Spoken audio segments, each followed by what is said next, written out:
For a little baseball in the rain. It's the Nationals and the Phils, the final game of this 3-game series. The tarp came off the field about 15 minutes ago. The field was already groomed and ready to go, but they did dust it off just a little bit. And some of the diehards are out in the stands with the rain falling here at Nationals Park as we get set for the first inning. Let's take a look at the Phillies lineup. It's brought to you by Xfinity. The new Xfinity X1 will change the way you experience TV. Odubel Herrera will lead it off in center, then Freddie Galvis and Maikel Franco. Ryan Howard bats cleanup, Cameron Rupp fifth. Cesar Hernandez has had a good series. He'll bat sixth. The bottom third of Lowe, Nola, and Peter Borges. And they will face right-hander Tanner Roark, who is coming off a 15 strikeout performance. A performance, Ben, where he said all 4 of his pitches were working the way a pitcher wants them to work. Let's hope it's not that way for him today. Hopefully none of those pitches are working for Tanner Roark, but he did have a very, very good outing against those Twinkies. See his numbers overall, 2-2 with an ERA of 2.63. Scouting report, he'll sit about 91. He might amp it up to about 93, 94, but we said 4-pitch pitcher, but hasn't had very good numbers. 6.91 ERA. Aaron Nola didn't know when he was supposed to warm up and get ready to go, so he's just now heading back to the dugout. So they'll call time for a moment. So he's all set. Cameron Rupp is coming in, and the first pitch of the day to Odubel Herrera, who shows bunt, is taken outside, so we're underway. Odubel's 2 for 6 in this series, but he has 4 walks. He's hit in 8 consecutive games. And during that hitting streak, he has 10 hits and 28 at-bats. 1-0 pitch to him. Up high again, 2 balls and no strikes. Well, this is going to be a battle to get the game in this afternoon because of the weather forecast. This is not going to be the last of the rain. It's kind of a mist that's falling right now. That one's on the outside corner. 2 balls and 1 strike to Odubel. Lights are on here in Washington, D.C. Local time 4:42 according to the scoreboard. So our start time was about 30 minutes late. Odubel shows bunt. The 2-seamer doesn't run all the way back. It's 3-1. Now that's a good sign because that's the pitch that really helped him the other day. He was able to get 8 strikeouts with that 2-seamer. It's a pitch you cannot give up on. If it starts at your hip, you cannot give up on it. It will run back out over the plate. Good hitters count. Let's see what Odubel does. 3 balls, 1 strike. And he takes high, ball 4, so he walks again. Every time he does it, I know we chuckle a little bit, but that is now 22 walks, which is second behind Paul Goldschmidt for the most in the National League. It's amazing. It really is amazing. All right, so in April, Odubel Herrera is 2 away from Bobby Abreu's record, which he set back in 2006, but he's climbing. He's obviously had a handful of these back in that leadoff spot, but could you really ask for anything more out of your leadoff hitter? Well, he has an on-base percentage of over 500 in his time as the leadoff hitter. Quick toss over to first. Herrera dives back. What are your thoughts about Freddie Galvis sacrificing here? I mean, do we think about that in the first inning when it's raining like this? Get one on the board early? Why not?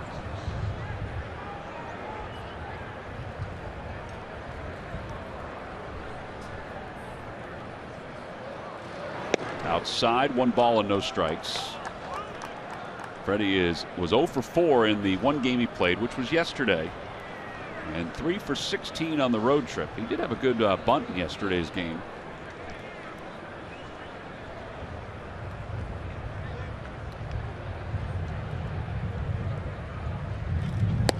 On the inside corner with a 93-mile-an-hour fastball. The Lucky McDonald's Phillies home run jackpot contestant is Don Shoemake Jr. Bertrandville, Pennsylvania. Phillies hit a home run in today's ball game. Then Big Don will win $100. Good luck, Don.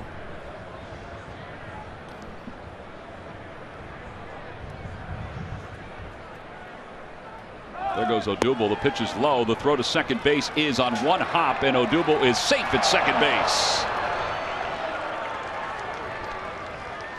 He is 5 for 5. Unfortunately, the 1-hop throw for the Nationals pulled Espinosa up, and that enabled Odubel, who's holding his shoulder right now, to get his hand in there ahead of the tag. Espinosa is killing time. Oh yeah, he's in. He always goes to the outside of the bag to avoid the throw. Espinosa, nice job of really blocking the base there.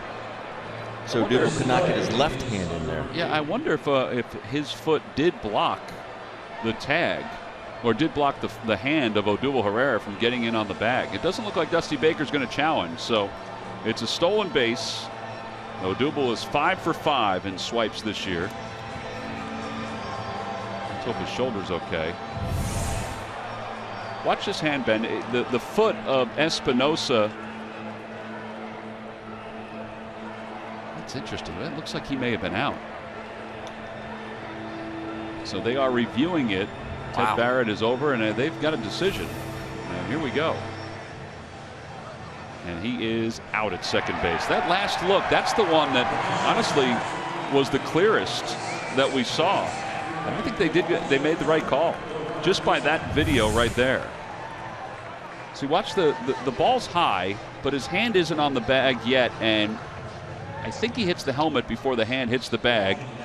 He's touching the helmet there, and I think his hand is on the spike. Yes, that's an excellent call.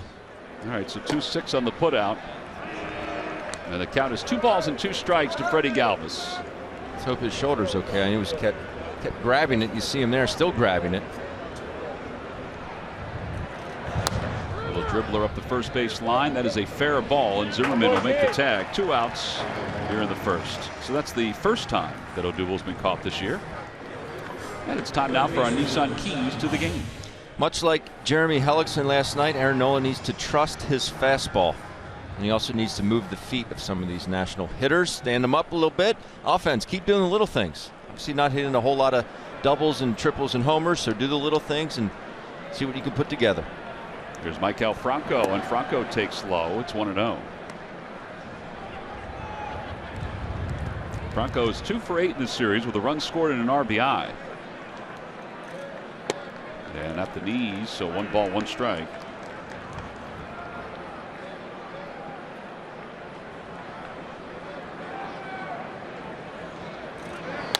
Back toward the middle, they had him played that way.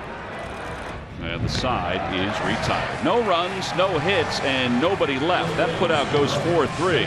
We'll head to the bottom of the first. It's the Phillies nothing and the Nationals coming up.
His lineup for today is brought to you by Xfinity. The new Xfinity X1 will change the way you experience TV. Leading it off in center field is Matt Dendecker, then Danny Espinosa and Bryce Harper. Ryan Zimmerman bats cleanup. Daniel Murphy hits 5th. Jason Worth will bat 6th. And the bottom third of Stephen Drew, Pedro Severino, and Tanner Roark. They will face right-hander Aaron Nola. Nola, 1 win that came on this trip against the Milwaukee Brewers. His ERA is dropped to 4.50.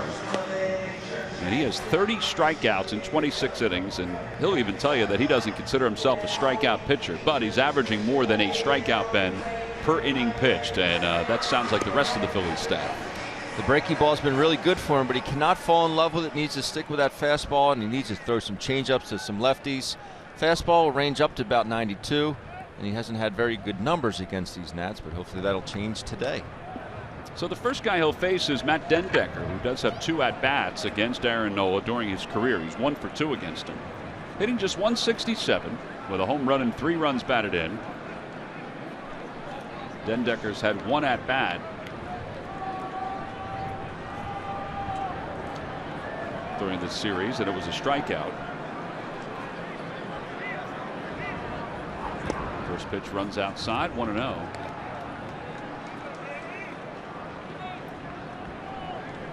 Dendecker playing center field today for Michael Taylor, who has the day off. Outside again, 2 balls and no strikes.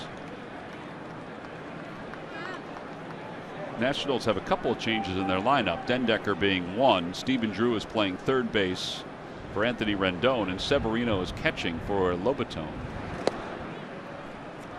3-0. So he's missed with 3 straight fastballs. And all of them pretty much in the same spot.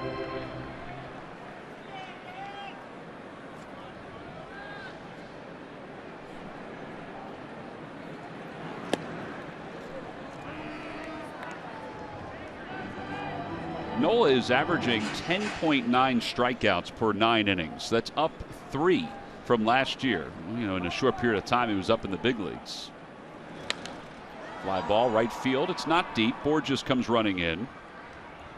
And he makes the catch, 1 away. That'll bring Danny Espinosa to the plate. Speaking of strikeouts, time now for our Coors Cold Hard Fact. Brought to you by Frost Brewed Coors Light. And Nola, 70.5% of the time, he's throwing strikes. Now they're moving. You know, it's not right down the middle. They're moving. Evaldi's had a good start for the Yankees. He's at 70%. And Strasburg has been better for the Nationals, and his numbers are high too. You say, talk about pitchers. Well, he's a strike thrower. It's what you love to hear. Here's Danny Espinosa. His 1 hit in this series was a bunt, and he takes on the outside corner. It's 0-1. But that's what we're talking about. You know, that's a strike that's on the black. It's not right down the middle. Right. It's not center cut. It's not, you know, on the inner half where a left-hander can hit it. Here's the first curveball of the day, and it's 0-2. He throws strikes. You know, that's what Ted Barrett wants to see today. Ted Barrett behind the plate. The crew chief, Sean Barber at first, Angel Hernandez at second, and Will Little around at third. He's going to have more success. How many times do you hear it in golf? I say he's a great ball striker. Well, if you strike the ball well, you're going to put up better scores. You throw a lot of strikes, you're going to have more success.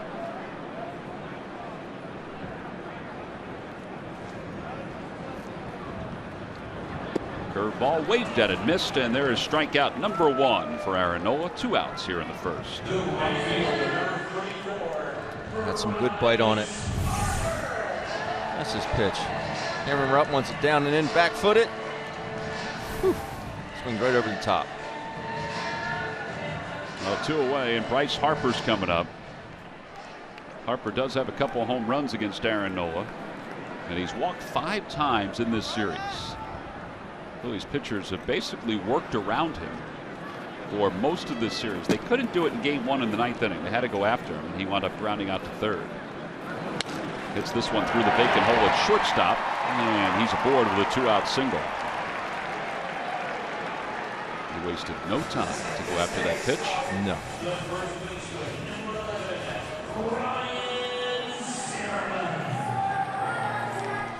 So a runner at first, and Ryan Zimmerman is coming up.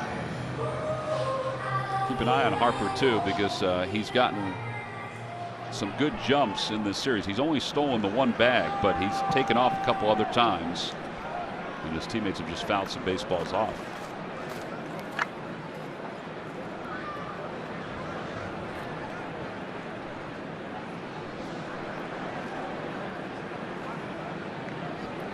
Zimmerman is 1 for 7 with an RBI.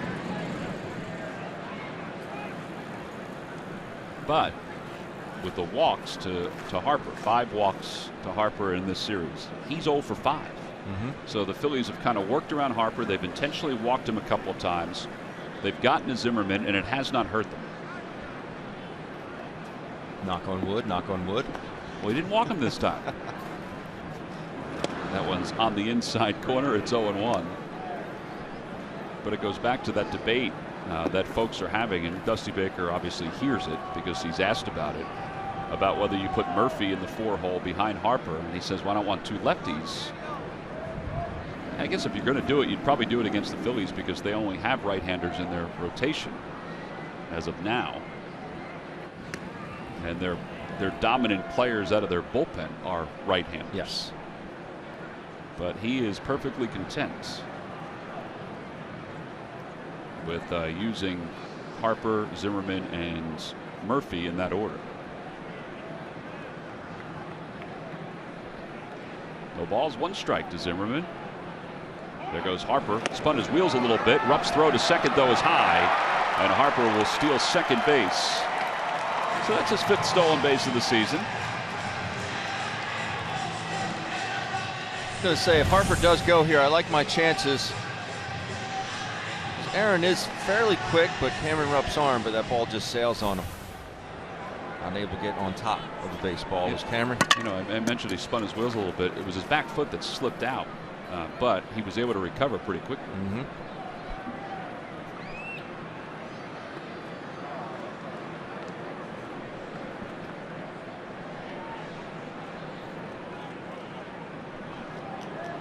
Harper was dancing a little bit off the second base bag. But with 2 outs, you just want to make sure you concentrate on Zimmerman. If he steals third, so be it. My focus is on Zimmerman and getting him out.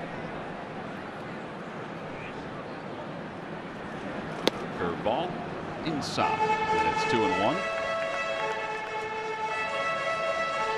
Opposition is hitting under 100 against Aaron Nola's curveball this year. 071. That is his bread and butter.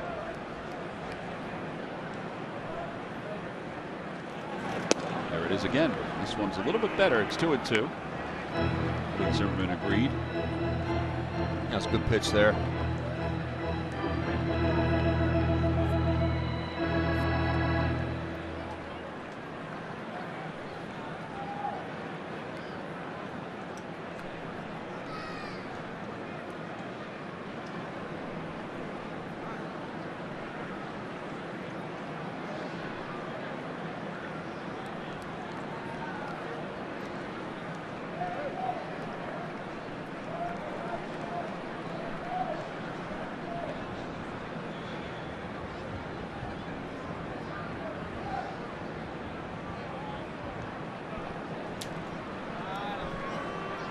If he didn't want the pitch that was called for and he just thought better of it, or if he is concerned about Harper at second base. You gotta get the bad thoughts out, Tom.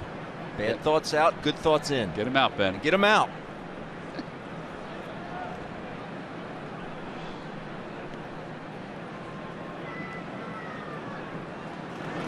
Back toward the middle, and Cesar Hernandez is there, and the side is retired. That was kind of awkward all the way through, but the out was recorded. No runs, 1 hit, and Harper was left in scoring position. On to the second in a scoreless game.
Park. Looks like the rain subsided a little bit. Cool temperatures today. And Ryan Howard will lead it off. It'll be Howard, Cameron Rupp, and Cesar Hernandez against Tanner Roark. Roark is the 29-year-old from Wilmington, Illinois, the University of Illinois. 25th round draft pick in 2008 out of the Texas Rangers organization.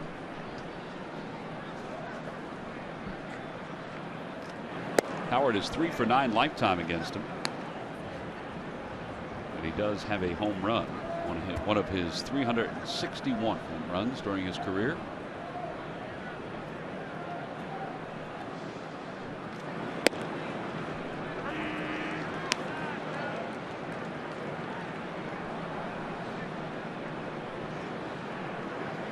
Howard is 0 for 3 so far in this series against the Nationals. Out front of an off-speed pitch.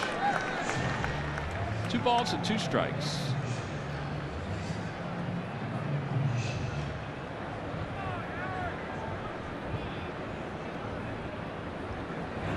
Pulls that one to first base. Big hop for Ryan Zimmerman, and he'll take it to the bag himself. And that'll put one out on the board for Cameron Rupp. As Rupp stands in, let's go down to Greg Murphy. Murph. All right, thank you, Tom. Well, the first inning has come and gone here at Nationals Park. No runs for either team, and that may be benefit towards the Phils because the first inning and runs have been tough to come by for the Phillies this season. We talked about it. They got 2 of those runs. You see 5 in the first inning throughout this season. 2 of them did come in this series, but you see opponents scoring 15 runs in the first inning so far this season. The second inning, well, that benefits the Phils. In fact, it's the only inning where the Phils have outscored their opponents except in extra innings where they're 3-1. So, the Phils are looking to try and score some early runs. It's an important thing, something they haven't been able to do much this season. But, if you look back at history and if that means anything, well, the second inning has been pretty good for the Phils so far and then consistent right out through the rest of the game. Well, I think you look at the back end of that score total, 6-8, that's what Pete has talked about. All right, let's stay close until the end. And then maybe we can pull these games out, and that seems to be the pattern. Yeah, you know what, Tom, and coming into this season, there was a lot of conversation about that because last year, the front office felt as though the team was out of games so quickly, Correct. so early Yes. a year ago that their hope was, all right, get better starting pitching, which they have, keep the games close, and then win them as the game starts to expire. So that has been the plan. They've been doing a pretty good job of that so far, but I'm sure they'd like to score some early runs as well. Sure, Cameron Rupp would like a different decision on that pitch, but it looked like it did get the outside part of the plate. And that's the first strikeout for Tanner Roark. He would have he had 3 strikeouts at this point his last time out. This is that 2-seamer that runs back. That looked like a pretty good pitch. Good pitch. Unfortunately. Well, the lefties give up on it because it's starting at their hip. Righties give up on it because they think it's outside. Cesar takes at the knees. It's 0-1. Hernandez is 4 for 7, 4 singles. He's hit in 5 straight games. You see what he's done during that 5-game hitting streak.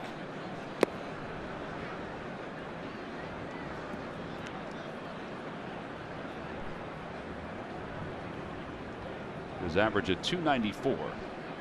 No home runs, and of course he is not a home run hitter. In fact, he and Emmanuel Burris are 2 of the top 5 guys right now in extended homerless droughts dating back to last year, and for Burris dating back to, I think it's 3 years. Burris is the leader in baseball. As that one is fouled over the third base side. Grab. That was a good grab because it didn't look like he even moved.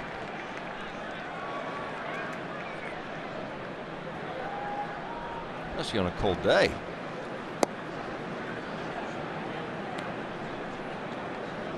Yeah, this delay was kind of interesting. It was misting for most of the day, and they decided to delay it. And it rained for a few minutes, but that was it. And then they put the tarp on the field, and it stopped. It's such an inexact science sometimes when you're trying to figure out whether you should start or even play games, because you're relying on radar, and there are a lot of different radar services out there. Larry has a different one than we have. Larry said it's not a problem. It's going to rain from 4:43 to 4:53. In essence, he was right because it did rain. It just wasn't that hard. Hernandez waves at a breaking ball, so back-to-back strikeouts for Roark. We'll head to the bottom of the second here in Nationals Park.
Our NFL coverage continues tomorrow. Derek Gunn and Gary Cobb will join us to break down the Eagles and the entire first round. Oh, can't wait. We'll see you at 6 on the Comcast Network and breakfastonbroad.com. Yeah, this is a busy day in sports in Philadelphia. Not only the Phillies game going on, but the NFL draft is going on tonight. The Eagles have the number 2 overall pick.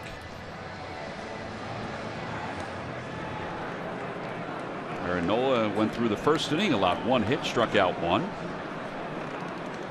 And he will face Daniel Murphy, Jason Worth, and Pedro Severino as we go to the home second inning.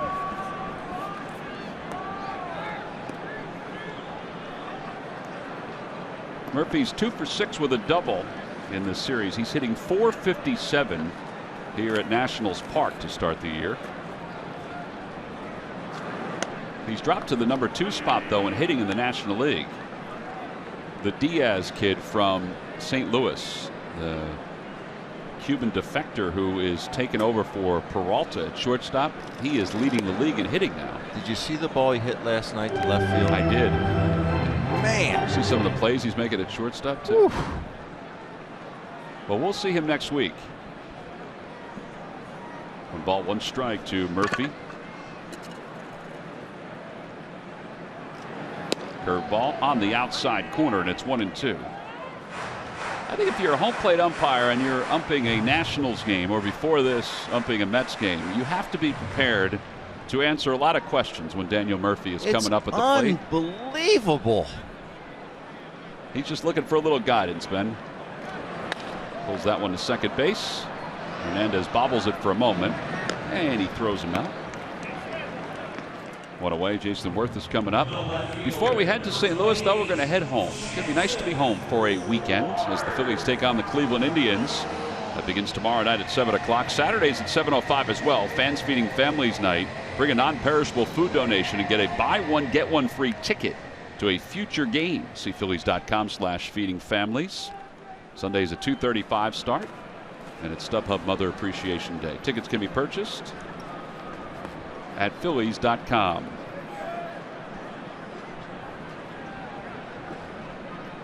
There's Jason Worth, who's 0 for 7 with 4 strikeouts in this series.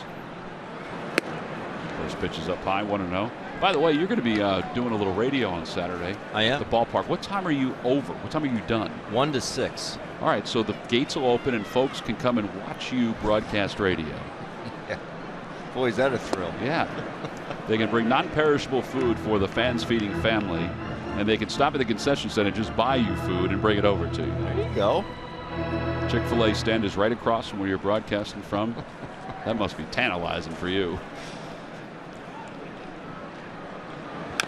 Worth chops it foul, and it's 1 ball and 2 strikes.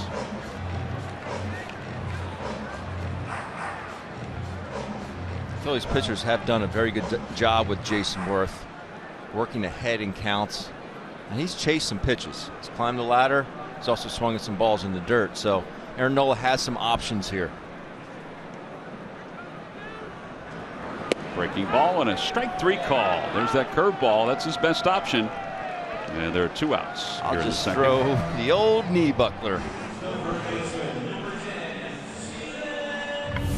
Watch this pitch. This is just watch Worth's reaction. Did it? It's a helpless feeling. 2 away. Here's Pedro Severino, who was 1 for 4. Actually, it's Stephen Drew. My bad. There's a strike on the outside corner. It's 0-1.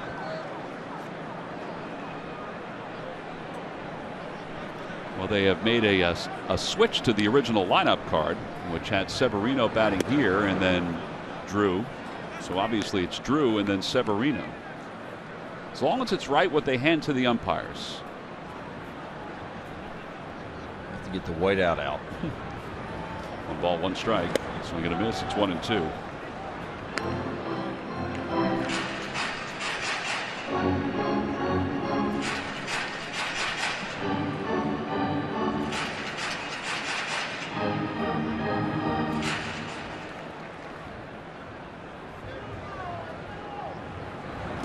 In the dirt, and it's even now 2-2. Stephen Drew hitting a .143, a home run and 1 RBI. He has 3 hits so far and used primarily off the bench, playing third base today. This has some very good hands. Fly ball right center field. Peter Borges says he has it. And now Odubel calls him off and makes the catch. Side is retired. No runs, no hits, nobody left. We'll head to the 3rd. Still Washington nothing, the Phillies nothing.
Outstanding. He changed his approach through more fastballs, and that kept the Nationals hitters off balance, and he not only brought everybody's some smiles back in the Delaware Valley, but certainly here. Cricket, something to smile about.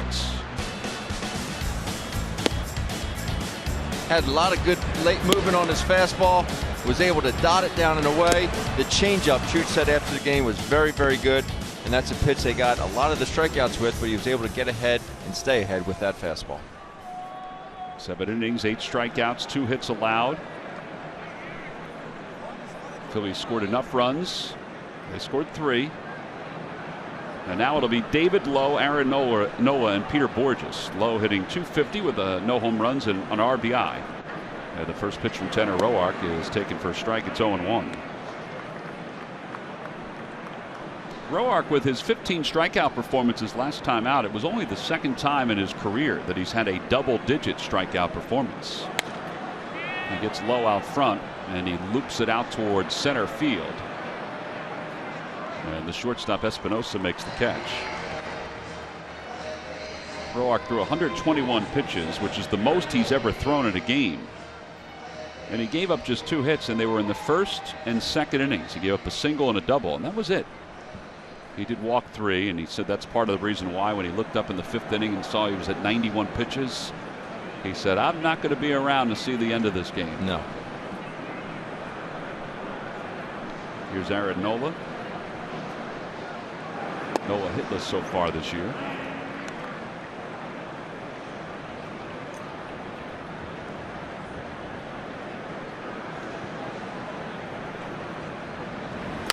Chopper left side, cut off by Stephen Drew. And he makes the play, and there are 2 outs.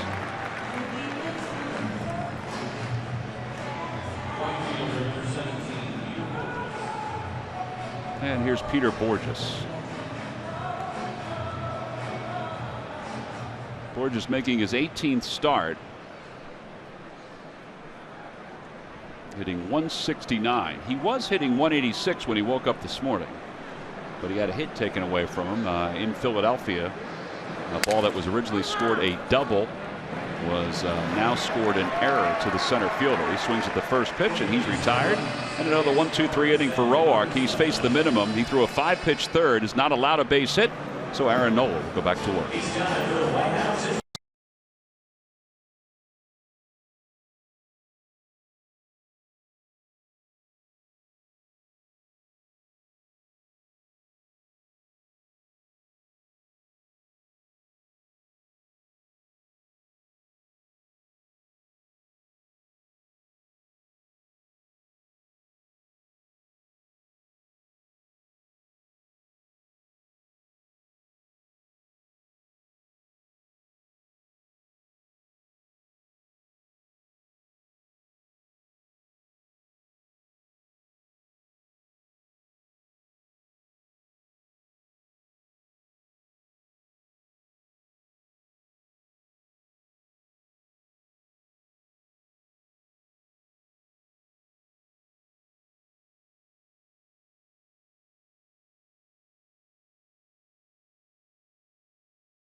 Time now for the Jeep Stuff the Fans trivia question. Log on to Phillies.com, go to the fans section for all the information, and please submit your answer on the subject line. The question is, Ben, what college did Bryce Harper attend? He was a senior in high school. He should have been a senior in high school when he did. It was a junior college, and he was a catcher. We will begin the 3rd. And now Pedro Severino will bat for the Nationals. Severino hitting .244 down in the minor leagues. No homers and 2 runs batted in. Wilson Ramos is on the bereavement list and is still not back with the club. His grandfather passed away. So Severino, who last year was 1 for 4, he's 22 years old, out of the Dominican Republic. Takes a fastball for strike 1. It's 0-1. Jose Lobaton has caught the first 2 games of this series, and he's a good backup.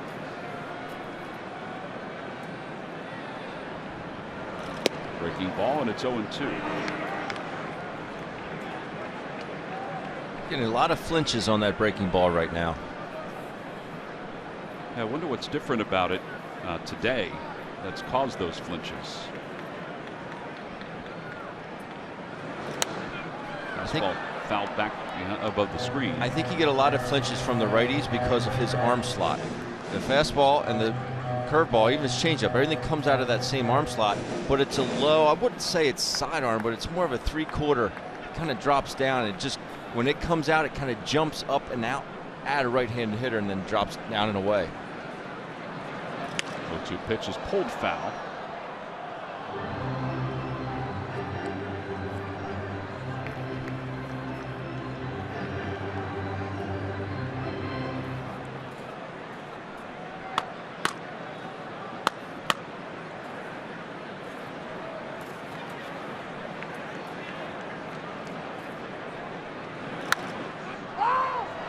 Out to shallow center field. A long run in for Odubel Herrera. Freddie Galvis says he has it, though, and he makes the catch. And one away here in the third. Phillies baseball is brought to you by T-Mobile. Get Major League coverage. T-Mobile has doubled its 4G LTE since 2015. Buy your Delaware Valley Honda dealers. Hurry to your local Del Val Honda dealer or visit DelValHondaDealers.com. And by WB Mason. You can't go wrong when you buy rights. Hello, Ben Davis and Greg Murphy. I'm Tom McCarthy. Tanner Roark will be the batter. He's 0 for 5 this year. He takes low, 1 ball and no strikes.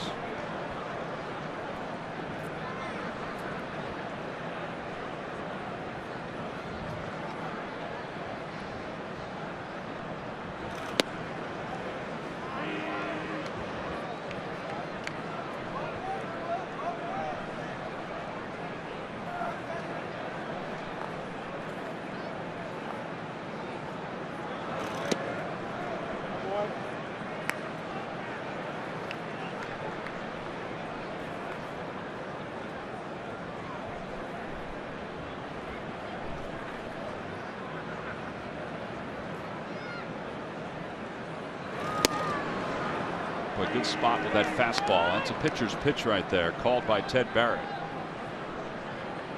That's what Aaron's able to capitalize on, that extra movement.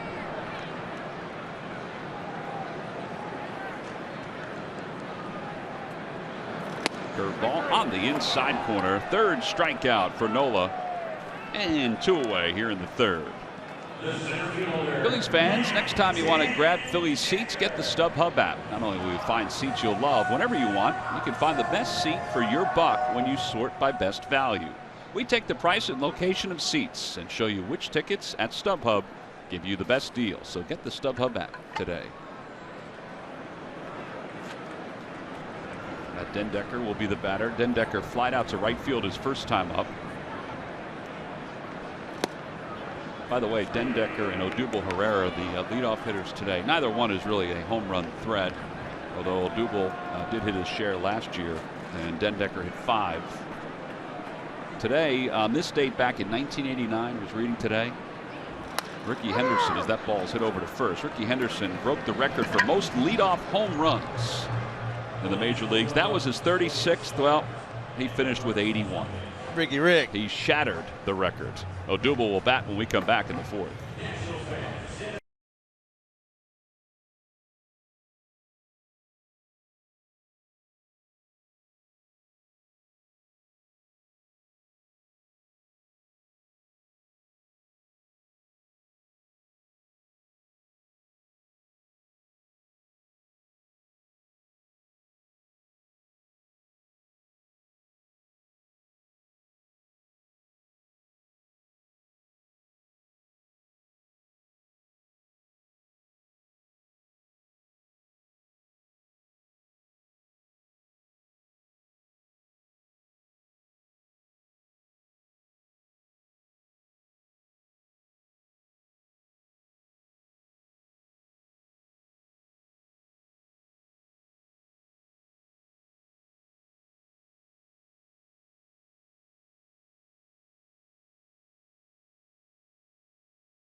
PHI Toyota. Let's go places. Let's go Phillies. Top half of the fourth inning. Nationals have one hit. The Phillies have one base runner. That was a walk to Odubel Herrera. So the road trip comparison, the Phils have won 4 of the 5 games. They scored a boatload of runs in Milwaukee in their 2 victories, and they've scored 7 runs combined in the 2 victories here. But look at what the pitchers have done. 2.08 ERA for the starters, and the bullpen has been fantastic. That's why they've won. So is this guy right here. Yeah. He is just getting on base. He has 5 walks in this series. And he takes low, 1 ball and no strikes. And now if he gets a strike called on him, well, he would always point it out to the umpire that it wasn't a strike. But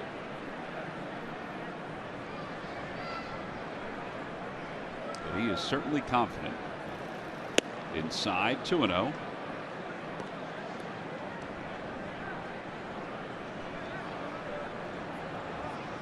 So you look at those numbers and you're stunned by how good he has been from a patience standpoint. How about in 2014, Jose Bautista walked 30 times in the month of April.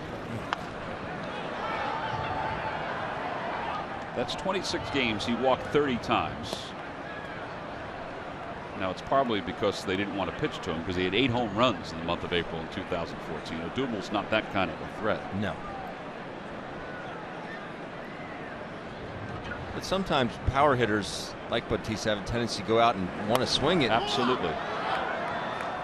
That's one thing you might see Bryce Harper do if teams really start to pitch around him. You might start to see him chase a little bit because he wants to hit.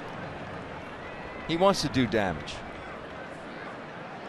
And then you start to get a little antsy, not getting the pitches all the time. Well, I might go out of the zone here and there just so I can swing the bat. That's a great example right there of why that net should be above that dugout. Net just saved the people in the first few rows as that foul ball went flying into it over the Phillies dugout. They did, by the way, get the bat down. Yes. At some point last night. The bat that was stuck up on the net behind home plate. And Odubel's down looking on strikes. And it looks like that 2-seamer is starting to run back a little bit for Roark. He has 3 strikeouts, and he still has not allowed a base hit. I'm seeing Roark hit a lot of his spots. He's getting tremendous run on that. But when he's missing with that fastball, he's not missing up out over the plate. Everything is down or off the plate.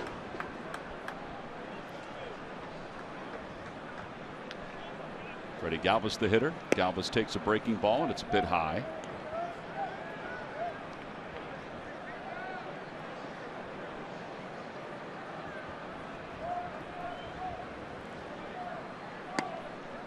Off-speed pitch.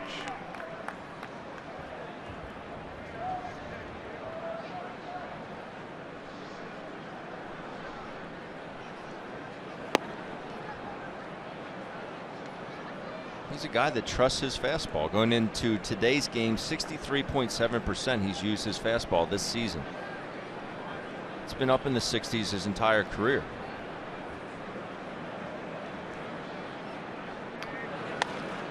Out toward left center field, and Jason Worth will settle under it. Takes the catch, 2 outs. Well, his last outing, which he threw 121 pitches, he had 32 called strikes, and that's because the ball was moving. The fastball was running off the hip of the left-handed hitters. Normally his rate is 17%, but 26% of the pitches he threw last time out were called strikes.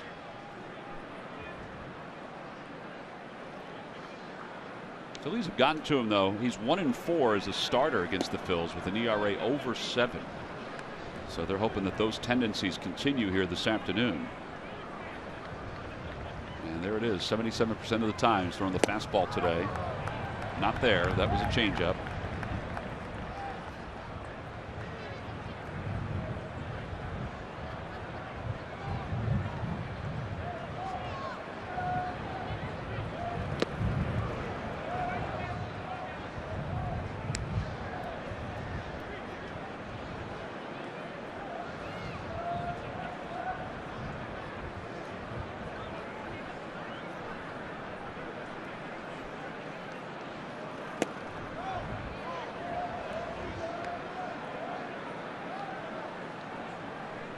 Gotten himself into a good count here, but I would not expect Roark to give in.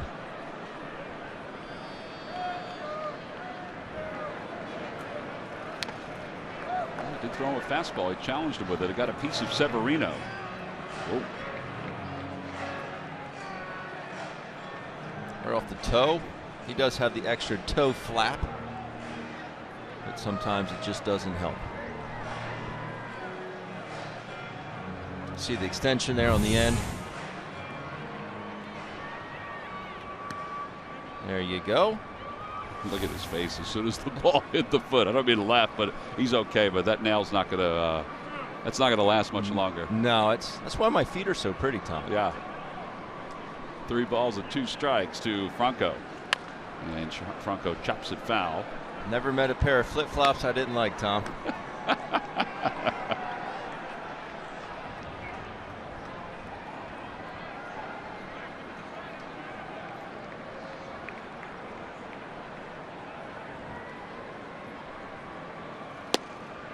And the second walk issued by Tanner Roark. So the Phillies have a base runner here in the 4th, and Ryan Howard is coming up. Howard grounded out his first time up.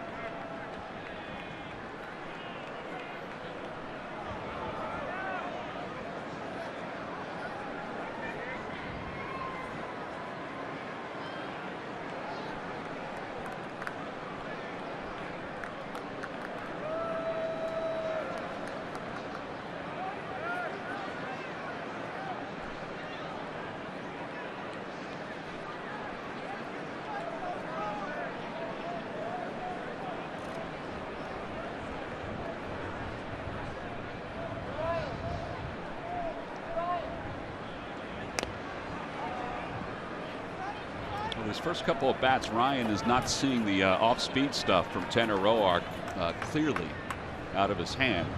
He had him off balance with the changeup in his previous at-bat, and there's the first pitch curveball. And Ryan was out in front of it.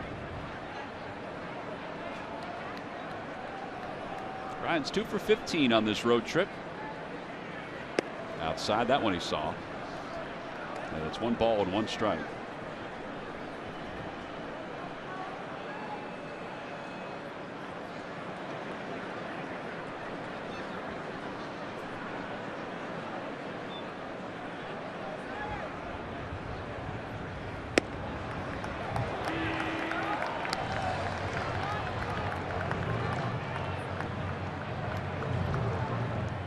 I don't know about you, but that is a pitch that I think all right-handers should throw.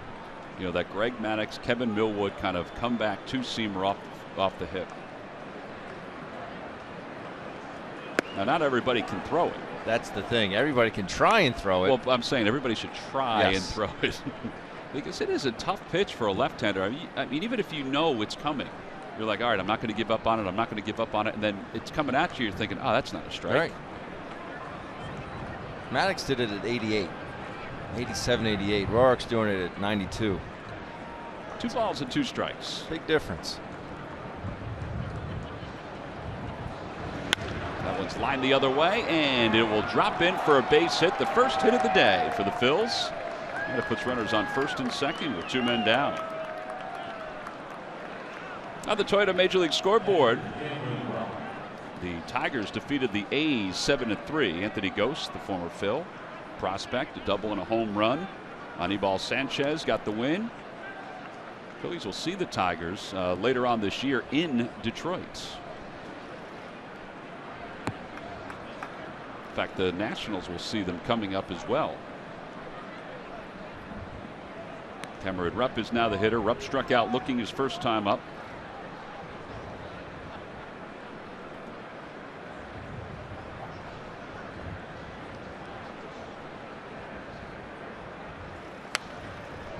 Good rip. Fouls the fastball back to the screen.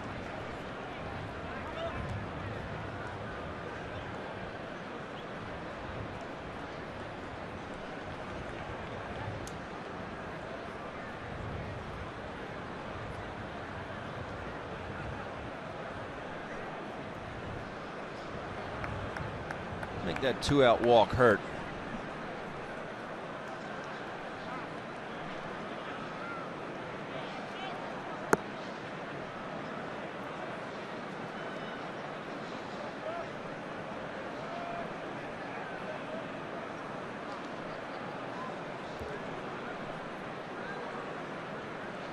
And now Severino goes out. He and Roark trying to get on the same page.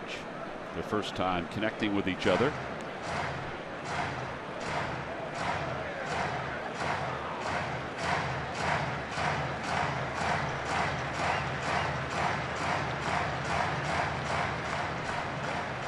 Phillies have scored enough runs to win 4 of 5 on this road trip. Picked up their 4th shutout as a team last night in that 3-0 victory. Way outside, 1 ball, 1 strike.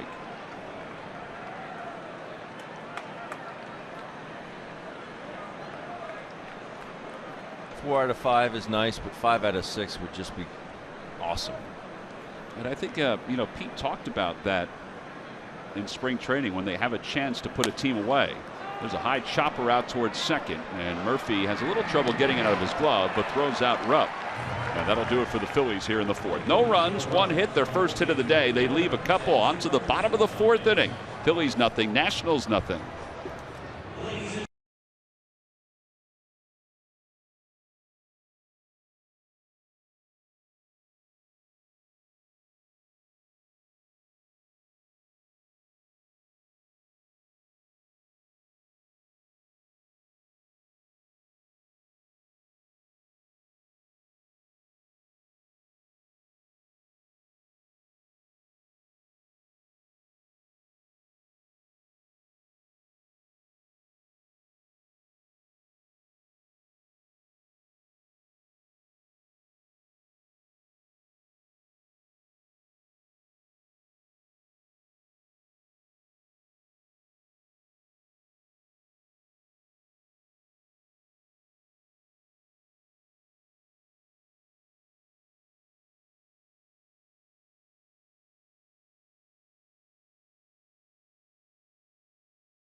Line, huge selection of laminators and shredders. Whether you're preserving your best work or safely destroying your most confidential documents, Swing Line and W.B. Mason deliver a cut above the rest. Who but W.B. Mason?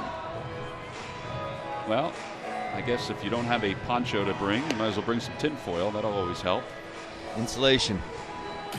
And here they come. The Presidents are off and running. Now, I have to admit, I don't think I've ever seen Teddy Roosevelt win a race here at Nationals Park. There was a long time from when it started, when the race started, and when he won his first one. But he overtook Abe in the right field corner. And Monaco et al., he was able to hold everybody off and win. Look at the Monaco right there. Look, he's flopping around everywhere. How could he even see where he's going? He runs better in the rain, Tom. Everybody else is walking a little ginger, right? There's a ground ball to second base. Hernandez throws over to first. One away. Bryce Harper's coming up. Murph, what about the 3, 4, and 5 for the Nationals? Well, you know, it was a big topic of conversation coming into Washington, D.C. when the reporters arrived and spoke to Pete before this series began here in D.C. They said, you know, what are you going to do about 3, 4, and 5? Because we remember back in Philadelphia, they were the guys that really took it to the Phils in that series. And you can see the numbers. In Philadelphia, Bryce Harper was unconscious. 7 for 11, the 3 home runs, 6 RBIs. So what have they done now? You guys have talked about it. They were very careful with him in this series. And knock on wood, he hasn't hurt them too badly so far. You see what Zimmerman has done in his career against the Phils, you know, and what he did in Philadelphia as well. So the idea was, we're not going to let these guys beat us if we can, especially this guy, number 3, Bryce Harper. They're not going to let him be the guy that determines the outcome of the game if they can avoid it. And in game 1, they had to pitch to him late, Ben, as you mentioned, and they were able to get away with it. But 3, 4, and 5, this is the heart of the lineup, as it is on every baseball team, and they wanted to be very, very careful that these guys weren't the reason that the Phils walked out of here with a loss. Well, it's no balls and 1 strike to Bryce Harper. A single through the hole that's covered up right now. And he hits it foul. It's 0-2. You know, the interesting thing about the 3, 4, and 5 is that they're going to have to shuffle it around a little bit as the season moves on, because he does need protection. Yes. You know, and if Zimmerman's not hitting, they're going to have to find somebody else to bat behind him or in front of him, just to kind of make it easier, because Rendon really isn't hitting consistently. He's usually in the two hole. 0-2 pitch. Ooh, boy. Maybe a little high. Perfect eye level right there. Tantalizing enough that he wanted to swing. He flinched at it like he wanted to go after it, but realized it was up.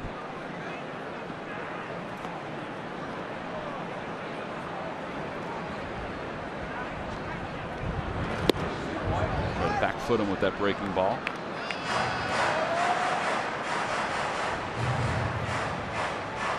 Two.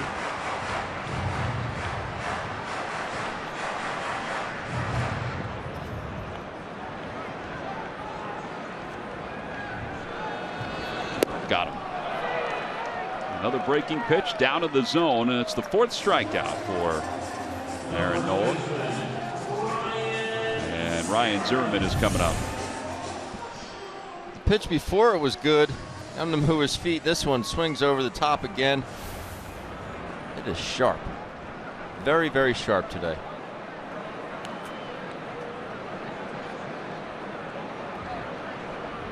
Zimmerman grounded out to second base his first time up, so he's 0 for 1. Fastball in there. It's 0-1. Well, Aaron Nola is right on cue today. 46 pitches, 33 strikes. That's about right.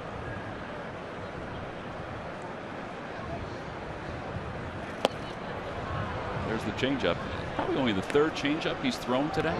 Maybe the 2nd one. He hasn't thrown him a lot. He's not going to throw him a lot as long as the curveball is working. But he certainly wants to incorporate it. It was one of his goals this offseason, was to get the changeup working. But if he's going to get swings at it like that, it's something else they have to look for. Well, and it's moving. It was moving in the same sort of space as the fastball. They try to go up again. This time to Zimmerman, and it's 1-2.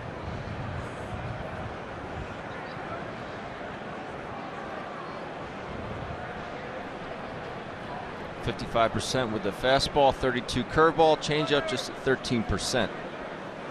Swing and a miss. He got him with a curve. Back-to-back strikeouts for Aaron Nola, who's now retired 10 consecutive hitters. We'll go to the 5th inning, still in a scoreless game here at Nationals Park.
Here at Nationals Park, the Phillies have 1 hit. That was a single by Ryan Howard, and the Nationals have 1 hit. That was a single by Bryce Harper. And Cesar Hernandez will lead it off. Tanner Roark had retired the first 11 batters that he faced, or excuse me, had retired 11 of the first 12 batters he faced. He had issued 2 walks before he allowed his first hit. And Cesar struck out his first time up. He has the count even at 1 ball and 1 strike. 1-2. One thing I have not seen Roark do, and it's hopefully something the Phillies hitters can discuss amongst themselves, with the exception of that fastball, I haven't seen him double up yet. Meaning back-to-back breaking balls, back-to-back change-ups. He might do it here because that was a bad swing by Cesar. Nope. Went with a fastball.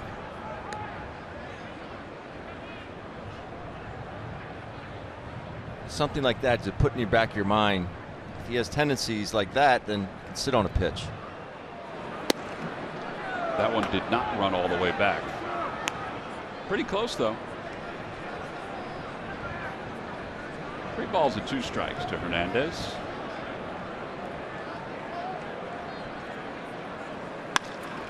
Back toward the middle. Espinosa has it go off his glove, and Hernandez will be safe at first. Ball is hit sharply. Give him a hit. And they have scored that a base hit. Phillies are offering group tickets for 25 or more. Take advantage of special group opportunities, including discounts, theme nights, party areas, special fundraising opportunities, and a great way to raise funds and awareness. Go to Phillies.com/group tickets for more information. So leadoff single, and now David Lowe will be the batter. Lowe popped out his first time up into shallow left center field.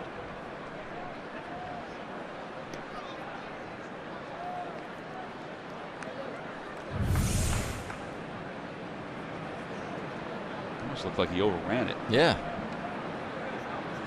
Had to retract his glove closer to his foot. But it did get out there in a hurry. I don't know if he would have gotten Hernandez if he had fielded it cleanly. He would have had to spin and then make the throw over. But the ball was hit very sharply. That's the one thing that he may have had in his favor.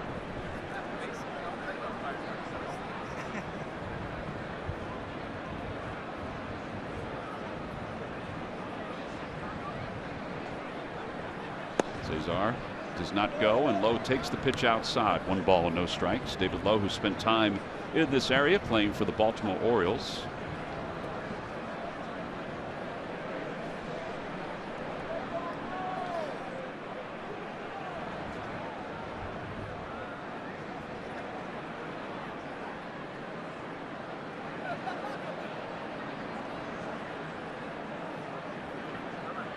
There he goes. Pitch is punched out to center field. Dendecker will wait for it, and Cesar will sprint back to first base. Oh, he made me eat my words there. He did double up on that changeup. First pitch for a ball, then doubled up again.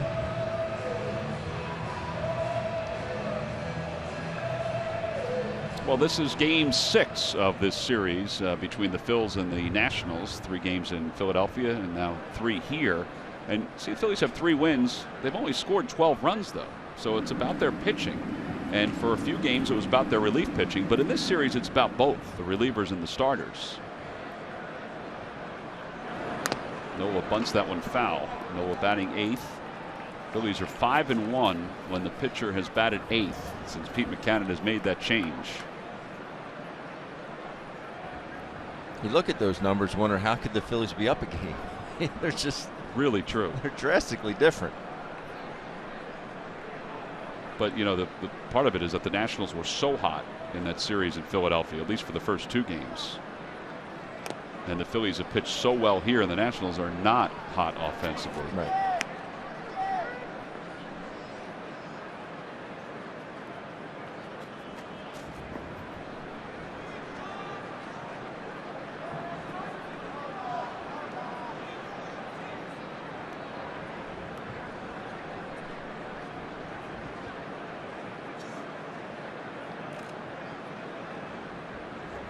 Comes the 0-2 pitch to Nola. Outside, good play by Severino. And it's 1 ball and 2 strikes.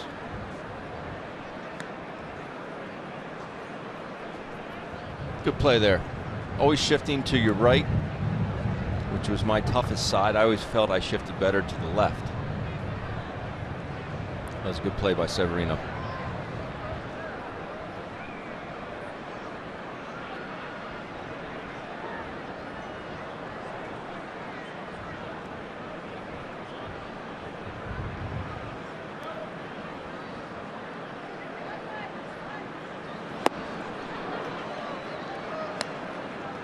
Rohark with the extreme slide step there. Yeah.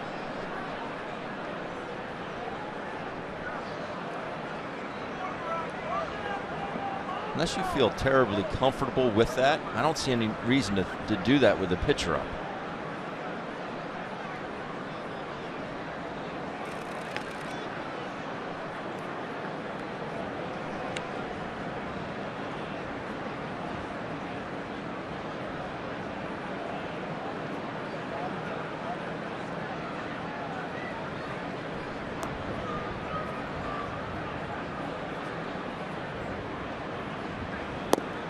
Three balls and 2 strikes to Aaron Nola.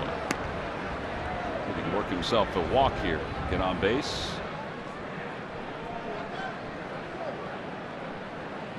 So this is where if I'm a pitching coach, and obviously this is working in the Phillies' favor, but if I'm a pitching coach, I'm just sitting Tanner Roark down at the end of this at bat and saying, how did this get to 3-2? Runner goes, pitch is swung on and missed. The throw to second base is a bit high and off the mark, so Hernandez steals second. He's down in the count trying to bunt, and then you start messing with some different pitches. Cause yourself to throw that many more pitches. Finish them off. I'm not saying Aaron Nola's not a good hitter. I mean, you know, pitchers, they struggle with their hitting. But that's a fastball right down the middle. Aaron has no chance.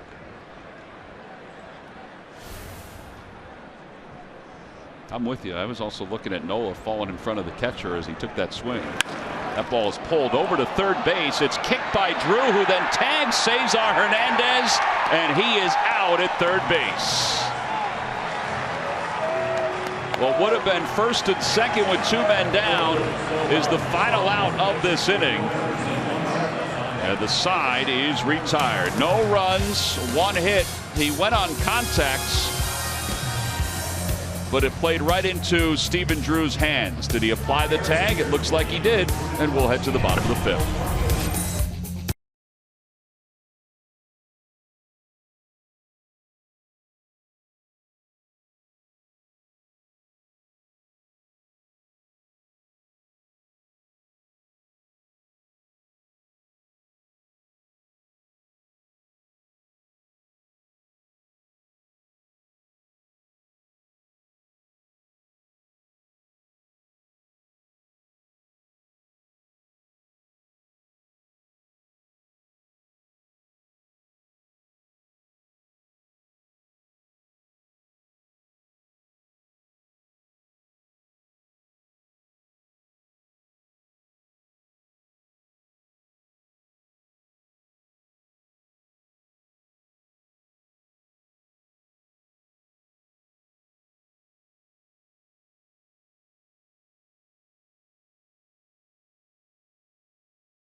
Time now for the minor league report, brought to you by Citizens Bank. All right, so Lehigh Valley defeated Scranton Wilkes-Barre 2-0. How about Tommy Joseph? 3 home runs, 6 RBIs in his last 6 games. We spin all the way to what Lakewood did against Charleston. They lost 3-2, but Shane Watson, the former top pick of the Phillies, making his way back from arm trouble. 7 innings, 1 earned run, a 1.80 ERA in his last 3 starts. Well, we had a little base running issue at the end of the top of the 5th inning. Aaron Nola after he struck out. Watched as Peter Borges smoked one to third. Ben, what should Cesar Hernandez do here? As soon as you see the ball get by him or even through his legs, just retreat towards second base. You're going to have first and second with Odubel Herrera up. I just watched Juan Samuel in the third base coach's box, and Juan is very honest with Cesar, and they've had a lot of honest conversations. He looked at him and just turned and walked back to the dugout. Yes, he did. What else are you going to say? I mean, it's happened often with Cesar as far as the base running goes. I mean, you're taught to go with 2 outs on contact. However, you got to make some adjustments. And the problem I have with it is it's right in front of you.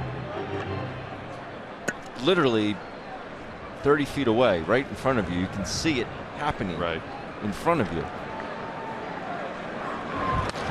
Out to left field. David Lowe will make the catch. And there's one away. Take another look. So the ball's hit. Yes, you're off with contact, but right there you see it. You're going to have enough time to get back to second base. Yeah. Sammy takes the helmet, turns and goes. Sammy is very subdued. Doesn't show a lot of emotion, but I think he was a little upset there.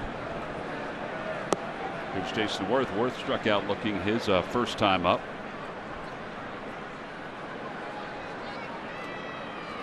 Takes a strike, and it's 0-1.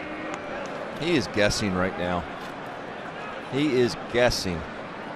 Well, he's 3 for 19 on this homestand. He's been bothered by a bad hamstring. That's why I thought Dusty Baker might give him today off. He hits that one, though, right through the middle. So a base hit, as that ball came right back to his swing.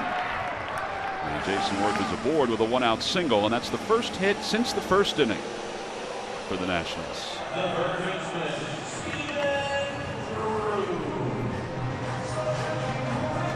I believe that was a breaking ball that's kind of backed up on Aaron Nola. I'm trying to think, Tom. I don't remember ever seeing an inning end like that, a half inning end like that. Yeah, I don't know. I mean, there's strange things that happen all the time. I can't pinpoint something in that way. I mean, you know, Herrera and Rendon in game 1. The way that thing ended, where the ball bounced right into the shoulder area of Herrera, and Rendon just plucked it and tagged him.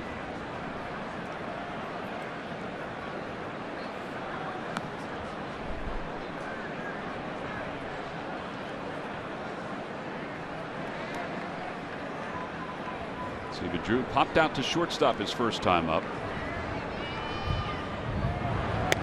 Outside, 1 ball, no strikes. I tell people about the great game of baseball. It really is true. Every day they play, and every day you might see something different.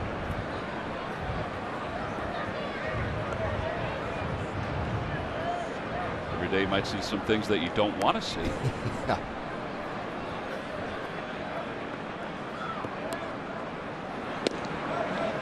They appeal, no swing, says the third base umpire Will Little. And Aaron Nola falls behind. He hasn't done that often.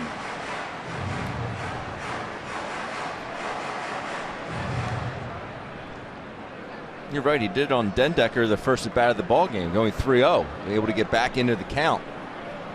But he's been working ahead primarily the whole 4 1/3 so far.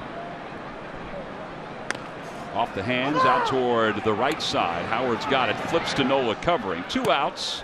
3-1 on the putout. Up to second base goes Jason Worth. MLB.TV Premium, the #1 live streaming sports service, delivers everything you have come to expect and more. Watch every out-of-market game live in HD on over 400 supported devices. It includes a free subscription to @Bat Premium, the #1 app for live baseball. Blackout and other restrictions apply. Visit MLB.TV for details. 2 away for Severino. Actually, it was Severino who popped out to short his first time up. Drew fly out to center field. A quick visit by Cameron Rupp saying, hey, give you a little breather after you had to cover first base, but realize the situation. 2 outs, 8-hole hitter up, you know, Roark's on deck. Don't have to be too fine with Severino.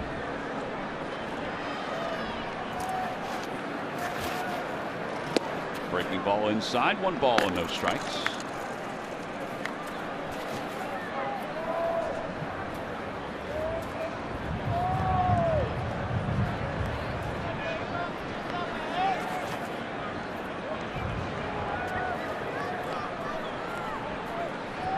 Breaking ball, and it's 1 ball and 1 strike.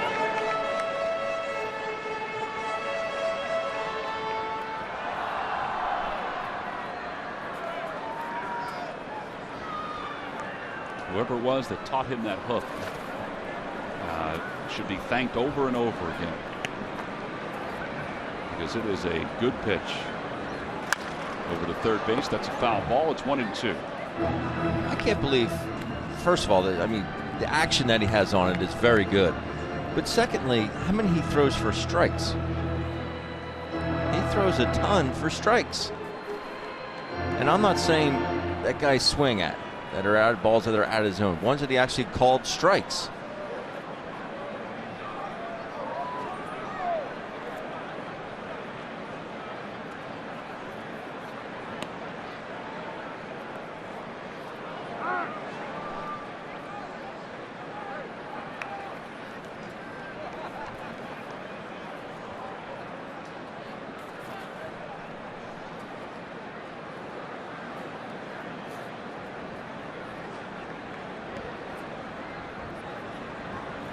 And now a conversation between Rupp and Nola. Well, don't forget there's a lot going on today in Philadelphia and also around the rest of the National Football League. Who will the Eagles pick in the first round? Get total draft preview with expert analysis and reports from Chicago and the NovaCare complex on Draft Central after today's Phillies game right here on Comcast Sportsnet.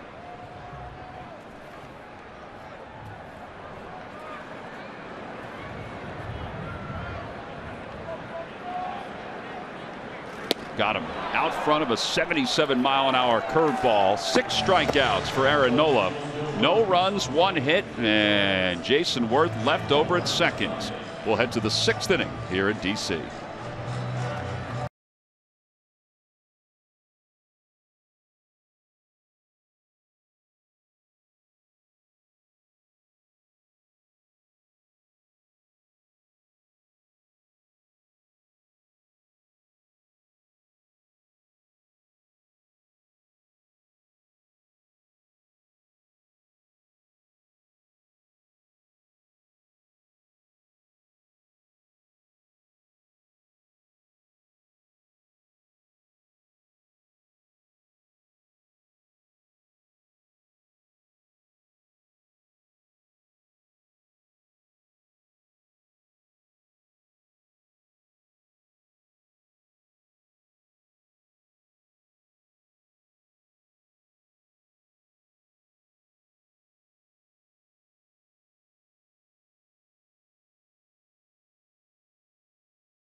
Cross Philly of the week has stepped out of the bullpen and into whatever role Pete Buchanan and Bob McClure need him to fill. Expected to be in middle relief area of the pen, Jedmar Gomez was slid into the closer's role 5 games into the season, and he has stood tall in late innings. The 28-year-old right-hander has delivered with confidence and delivered on all save situations when the phone is rung. And it's brought to you by Independence Blue Cross. Live fearless. No scores. We go to the top of the 6th inning. The top of the order is due up for the Phillies against Tanner Roark, who's allowed 2 hits so far, just as Aaron Nola's allowed 2 hits. Big difference, though, for Roark. He's walked a couple of batters, whereas Aaron Nola, he hasn't walked anybody and has 6 strikeouts so far. So Herrera, who struck out his first time, or his last time up, he walked his first time. He will lead it off.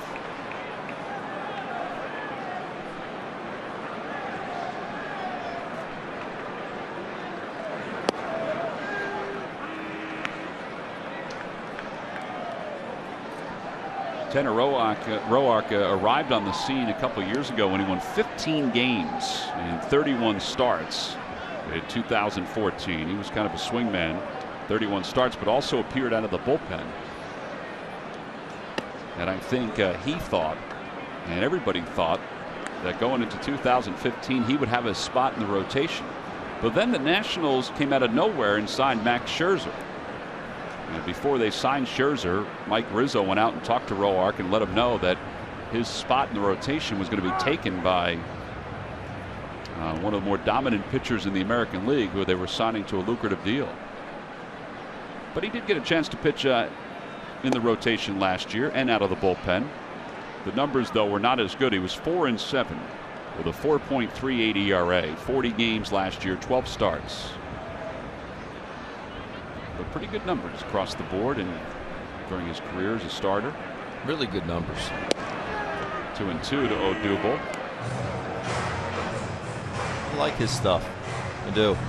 Knows how to pitch, gets it, throws it. And he can throw 3 quality pitches for strikes. That one's pulled out to right field, and Bryce Harper's there to make the catch. And one away, and Freddie Galvis will come up.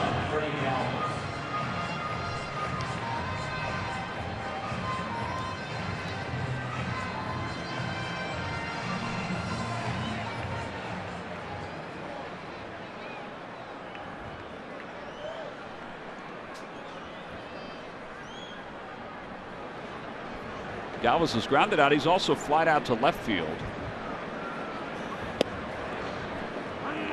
No balls and 1 strike to him. Stephen Drew in on the grass at third, just in case Freddie decides to lay down a bunt. I think if Freddie ever bunted, he'd probably drag it up the first base line. Push it out towards Murphy at second. Chopper softly out to shortstop. Espinosa will throw to first. Time now for our Jeep Stump the Fans trivia quiz answer. All right, Ben, here we go. What college did Bryce Harper attend? I'm going to say the College of Southern Nevada. You are correct. Something funny over there, Tom? Yeah, you are correct, Glenn. Log back on to Phillies.com to find out if you're the winner of a Phillies prize pack. I thought that was general knowledge. No? Well, I guess if we give you the benefit of the doubt, then yes, it is general knowledge. 1 ball and no strikes to Maikel Franco. Swing and a miss, 1-1. I don't know if Glenn gave you this answer, or if you've invited Tracy Roberts into your extended family or stage manager, and she may have clued you in on what the answer is. Can't you just give credit where credit is due, Tom? We've been giving a lot of credit out then, Ben. Whoa. We got one of those.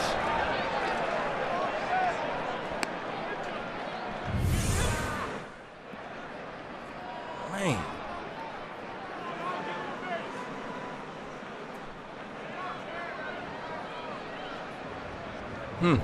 Very interesting there, Tom. Person sitting behind home plate as the ball was arriving dropped their entire cup of beer. Lost her beverage. Swing and a miss, 2-2. Maikel wanted to hit that ball. He sure towards did. the Capitol building. Watch again the girl behind the screen, and there it goes. Oh no. That's going to be messy. In the air to left field, Jason Worth. Over toward the corner. And he makes the catch, and the side is retired. Nothing across for the Phillies. Middle of the 6th inning. Each team with 2 hits but no runs.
The X1 will change the way you experience TV. By McDonald's, jumpstart your morning with a hot or iced McCafe coffee. Now starting at just $1. And by Nissan. Choose Nissan today for great offers on our most exciting lineup ever. Shop ChooseNissan.com. Bottom of the 6th inning, the Phillies and the Nationals scoreless. Not much offense today. Both pitchers have been very good. Tanner Roark will lead things off. Roark went down looking on strikes his first time up. All right, Ben, you were behind the plate for a long period of time. Yes. You just saw Maikel Franco have a pitch go over his head. Yes. I don't know how much intent was involved there. I mean, I think it was a lot of intent. So what would you do now if you're Aaron Nola, Pete Mackanin? What would you do? I mean, you got the pitcher up. I mean, he's an out. He is an out. But they went after the Phillies' best offensive weapon. So you wait after their best offensive weapon. It's not like he's missed a whole lot of spots today and missed that badly with 2 outs. Yeah. I mean, can't let that happen. If there was intent, though, the poor thing is that it was up toward his head. Yeah, that's what I don't like. Roark's down on strikes, 7 strikeouts for Aaron Nola. And Matt Dendecker's coming up. Reminder, the Phillies will have 2 Baseball 101 sessions for women this year. The first one is coming up Tuesday, May 31st, and then the second one is Thursday, August 18th. Take part in interactive clinics taught by the Phillies coaching staff, behind-the-scenes access, plus Q&A with us broadcasters, some executives, and a player. Visit Phillies.com/baseball101 now for more information and to order. Decker takes a pitch bit low. It's 1-0.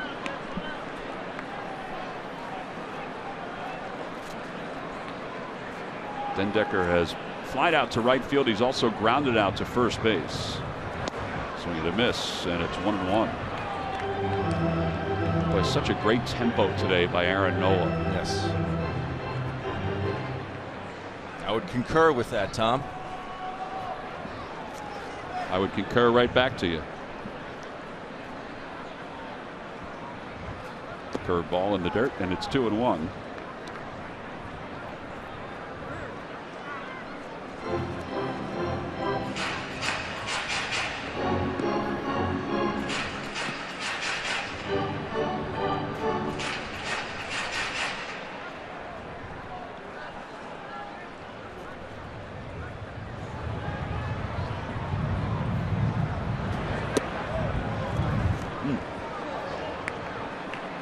Job by Dendecker not to swing at that pitch. There's been a lot of swings and misses at those breaking pitches today.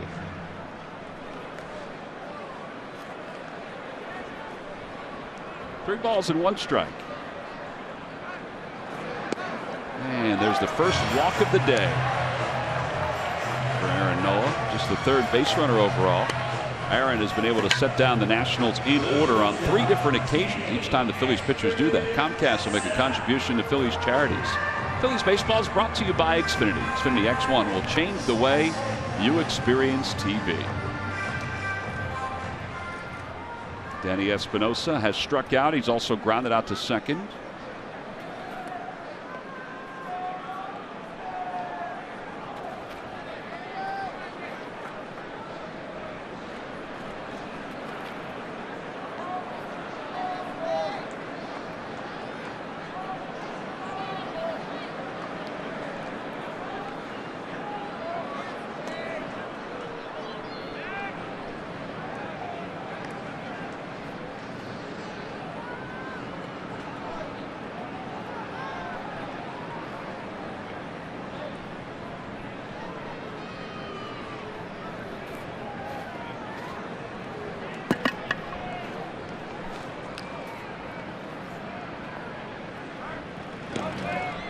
Move. Good quick tag too by Howard. And Decker though gets back. He has not stolen a base this year. Quick feet by Aaron. Puts it right on the money.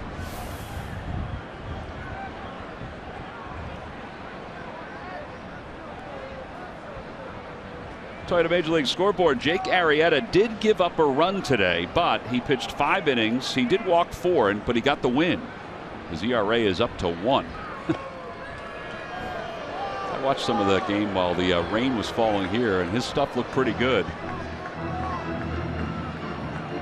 It's funny, his last loss was against the Phillies. Cole Hamels no-hitter. And he's had a no-hitter. He's had 2 no-hitters since that last loss. It's just been remarkable the way he has pitched. Slide step here with a fastball away.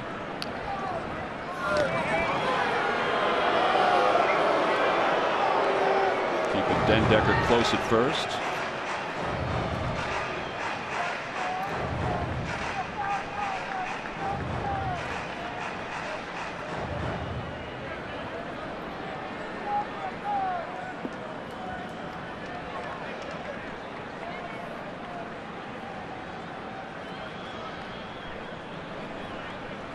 There goes. Pitch is swung on and missed. Throw to second base is not in time.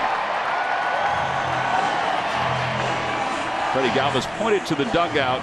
It looked like Dendecker got his hand in there. Unfortunately, I have to agree with you. That was a heck of a throw by Cameron, though. It was a pitch that was down, so he's got to make sure he waits for that ball to get there. Dendecker does beat it. So his first stolen base, so he's in scoring position. I believe how much carry that Cameron Rupp gets on the baseball. He comes up and he lets it go. He gets a lot of, we talk about backspin as a hitter, but backspin you create when you throw a ball, that's how you get that ball to really carry through to Freddie Galvis.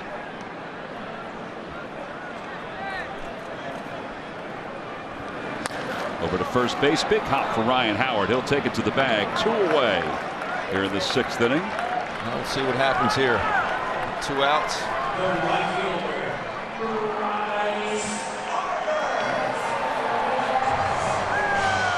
Yeah, do they do what you suggested, or do they walk him intentionally?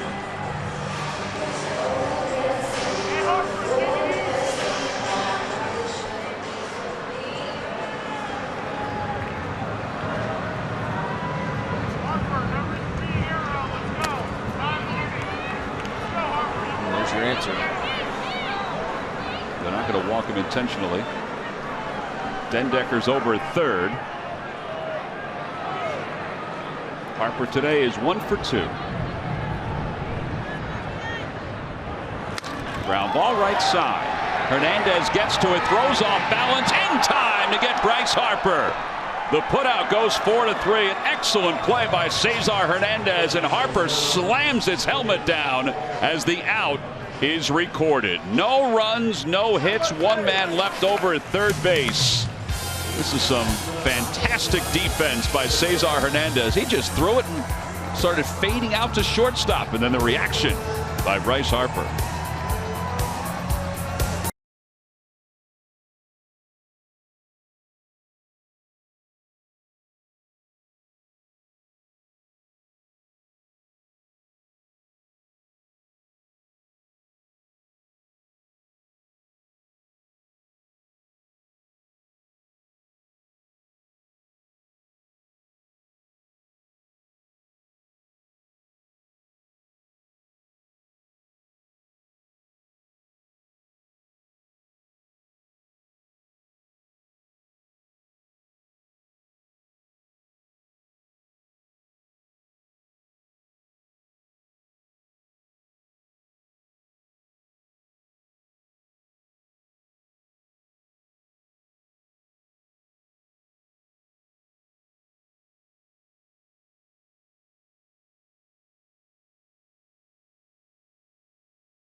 Summary. Well, we have no scores. We go to the 7th inning. Aaron Nola's been very good. 2 hits, 1 walk, 7 strikeouts. Roark's been good too. 2 hits, 2 walks, and 4 strikeouts. The Nationals have been held scoreless for the last 19 innings.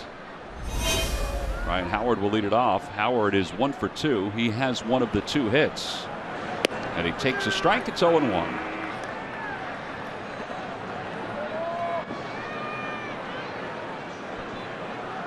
Howard hitting $188, 4 home runs. Oh boy. Oh.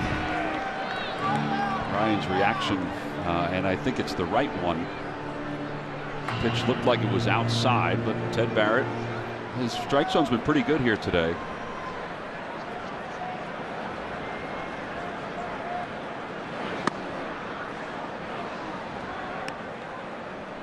I don't think Ryan agreed with him on that one.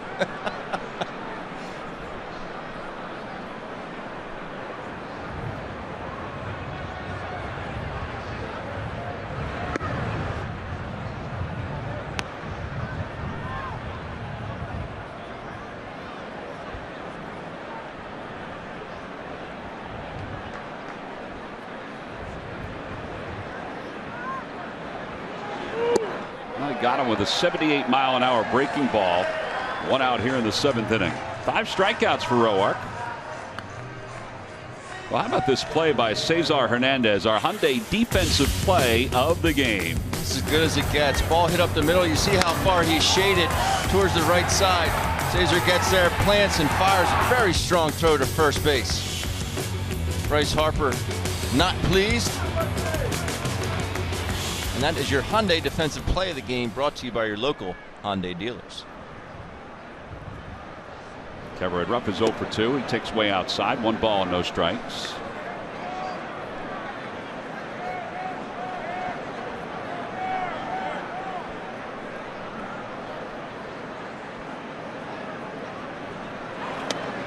Two and 0.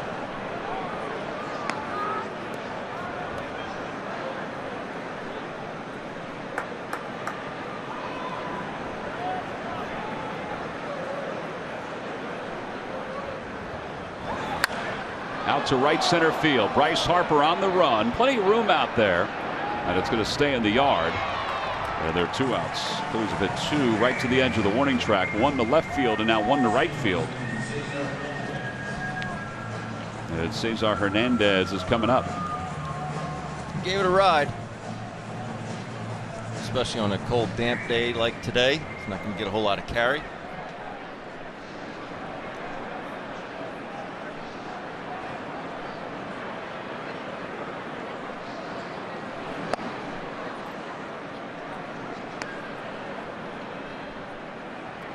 Cesar has the other hit for the Phils. His last time up. There might be a point where he's going to put him back up in the lineup, although his productivity is, has been single here, single there. It's been very good down in the lineup. Some guys feel when they move to the top of the lineup or to a certain position, they have to do something differently. His numbers during his career have been good in the 2-hole, and as Murph has talked about before, and we've talked to Pete about, he likes batting second. And he's down looking on strikes. There's that 2-seamer. That's a good pitch. It came back off the hip. Nothing across for the Phils. We've played 6.5. It's time to stretch. Ted Barrett just told Cesar that was a good pitch.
Phillies and the Nationals scoreless. A reminder that the Phillies Baseball Academy is open for business for boys and girls interested to play baseball and softball.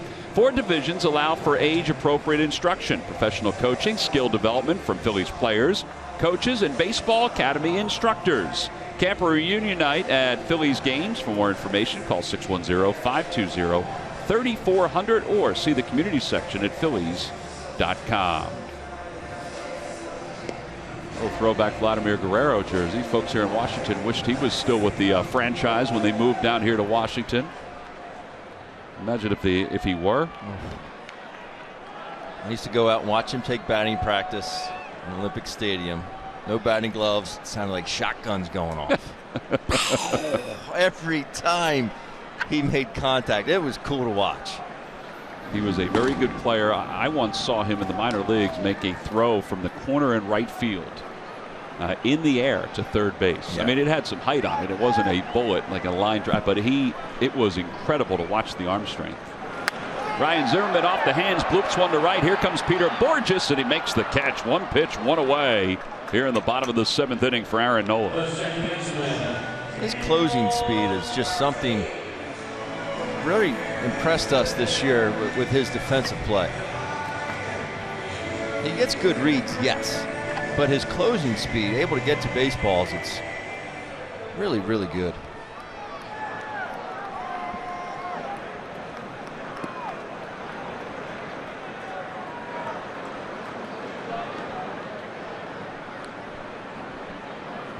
Daniel Murphy is grounded out. He's flied out to left field. Takes a breaking ball outside. 1 ball, no strikes.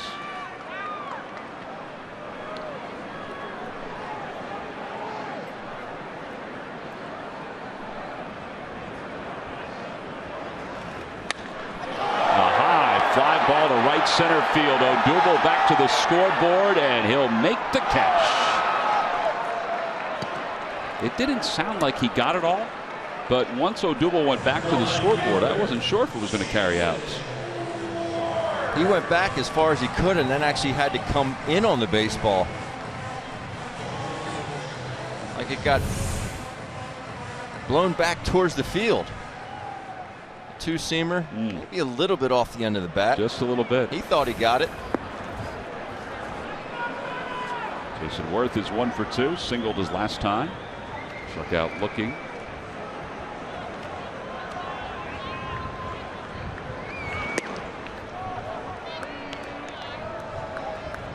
Kind of a gentle breeze. Yeah, and it's definitely whipping in from right field.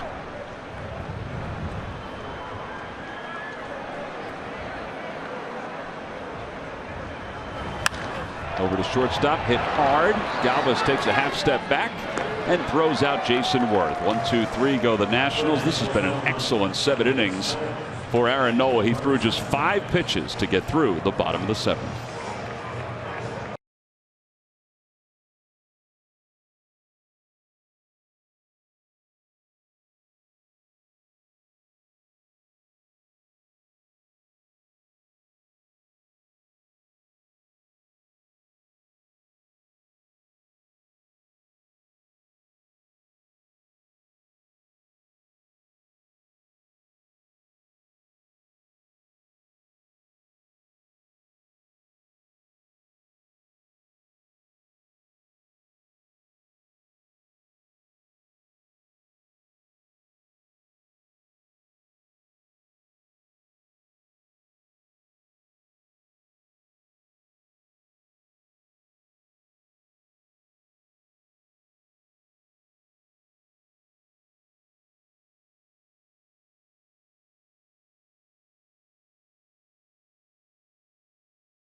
Is brought to you by your local Ford stores. By Yellowwood Pressure Treated Pine. If it doesn't have this yellow tag, you don't want it.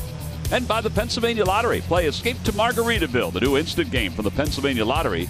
Player must be 18 or older. Please play responsibly.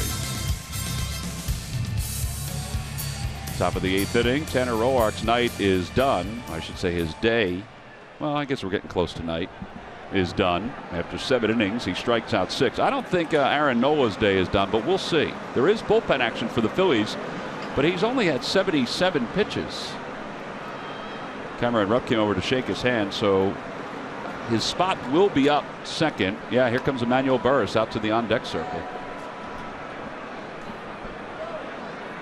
David Lowe takes a fastball. It's 0-1. Sean Kelly, his 9th ball game, 6 innings, 8 strikeouts so far. The veteran right-hander.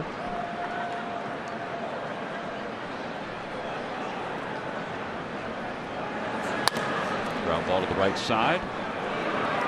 Daniel Murphy throws out low. Going away, and Burris will be introduced. So that is it for Aaron Nola. What a job.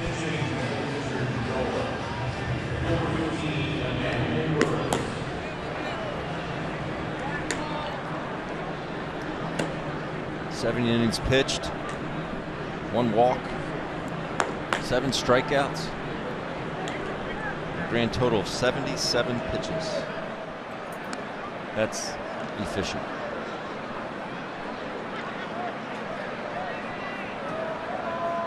I think part of me would have preferred for him to go back out there again, but you have no runs.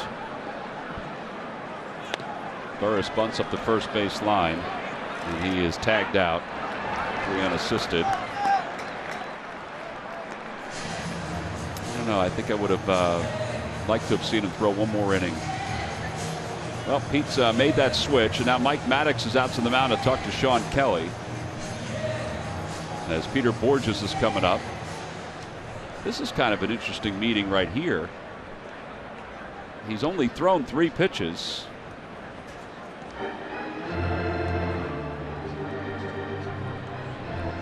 Zero idea what this could be about. I thought maybe something happened on the bunt. Maybe he got hurt. Well, a trainer would have come out, but well, that's it. That's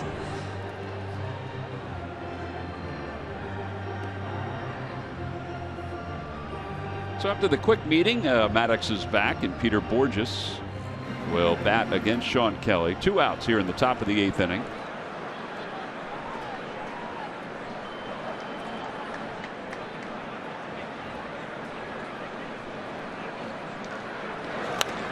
Borges fouls it back over the screen. No balls and 1 strike. Seriously, what could that meeting have been about? Unless he thought something happened, but you're right, he would have brought the trainer right out. I don't know. Maybe it was a quick scouting report. Maybe there was something. I'm guessing. In the dirt, and it's 1 ball and 1 strike. They have 2 lefties warming up in the bullpen. The Nationals do. Now one of them sat down. Felipe Rivero sat down, and Oliver Perez is still warming up. Maybe to give them a little bit of time, because when he threw those 3 pitches. They were not up, though, when he walked out. Hey, Sean, I wasn't planning on you getting 2 outs with 3 pitches, so I'm just out here to kill some time. Still have time left on the clock. Yeah. 1 ball and 2 strikes to Borges. And he fouls it back to the screen. Kelly upset with himself on that one. Got away with 1.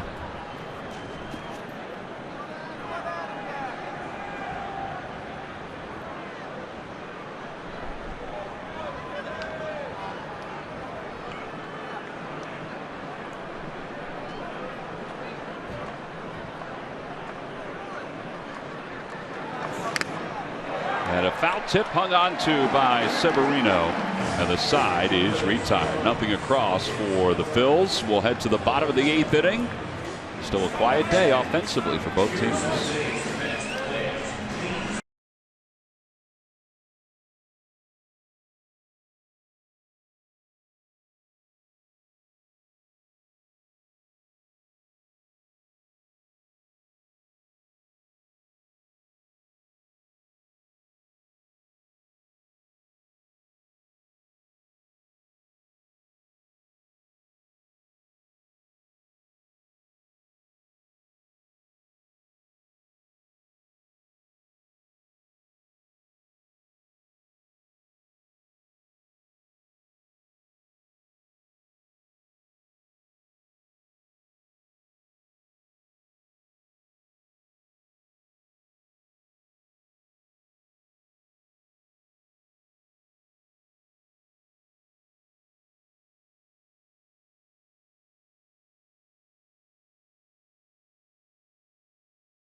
We are always excited when Aaron Nola takes the mound for the Phillies, and today was no different. He was fantastic through 7 innings. His curve was working, his fastball was good. Even the few changeups he threw were in the right spot today. Had everything working. Obviously 77 pitches in 7 innings.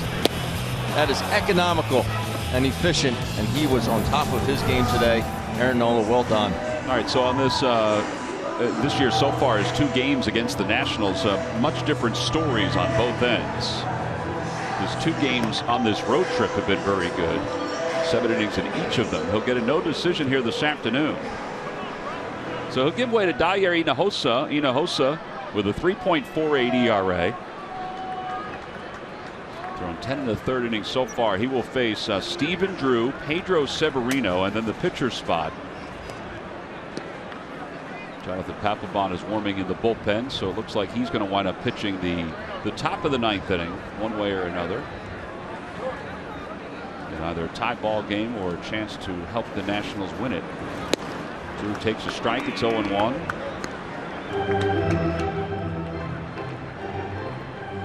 Drew is flied out to center field. He's grounded out to Ryan Howard at first.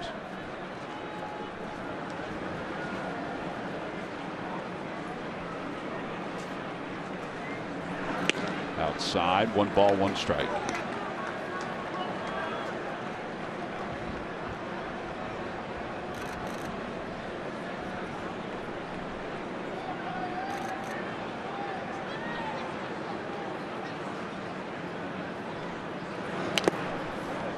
Pretty good movement on that split, and it's 1-2. Pete was saying the other day that Bob McClure reiterated this. They think that Hinojosa's back where he was in the middle of spring training, where his stuff was moving. He was around the strike zone, and he's kind of settled into his role here in the big leagues.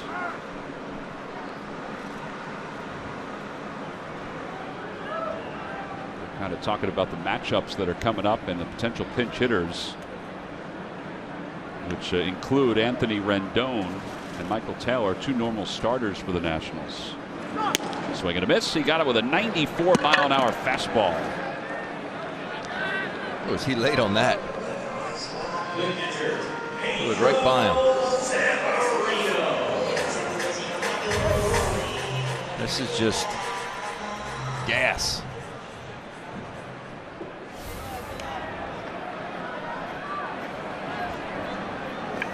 Severino's 0 for 2. He's popped out, and he's also struck out. Chris Heisey's out in the on-deck circle. I guess that's appropriate. He's the guy that's most suited to pinch hit for the Nationals. On the outside corner with a 93-mile-an-hour fastball. It's 0-1. There's Heisey. Dyer does have a good split. I've seen some sliders, but the location of that fastball at 93. All day long.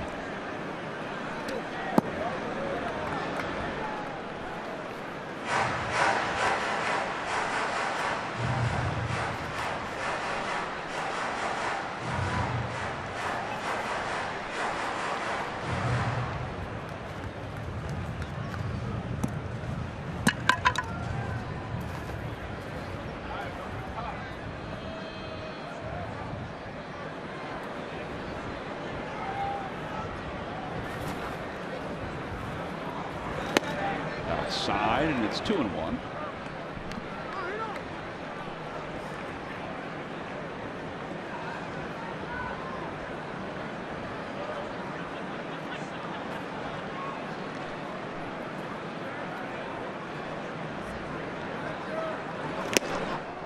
That's a big rip right there by Pedro Severino. Not trying to shoot that one to right.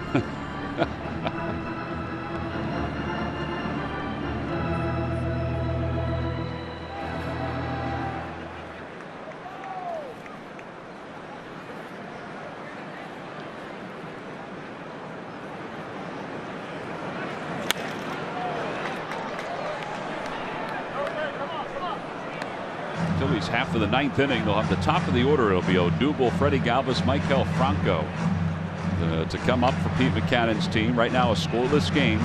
Last game of this 3-game series. Real quick 6-game road trip.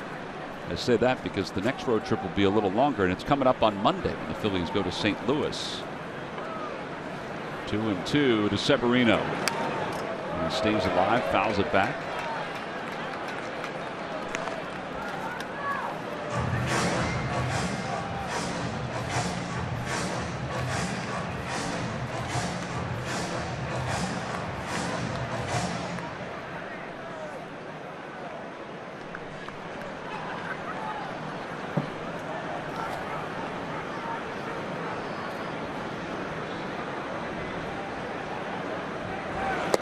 Outside, he runs the fastball away. 3-2.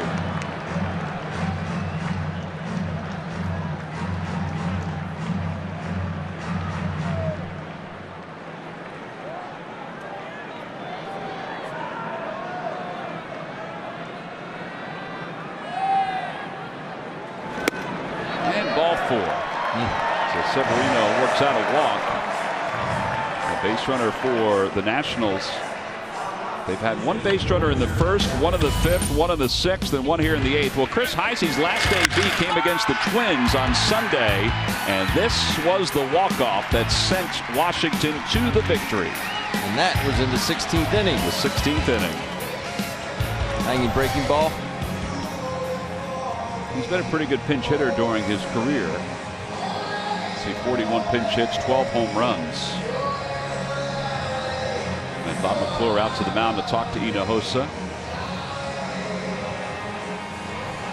Now this meeting I can understand. A little scouting report meeting. This one I can get.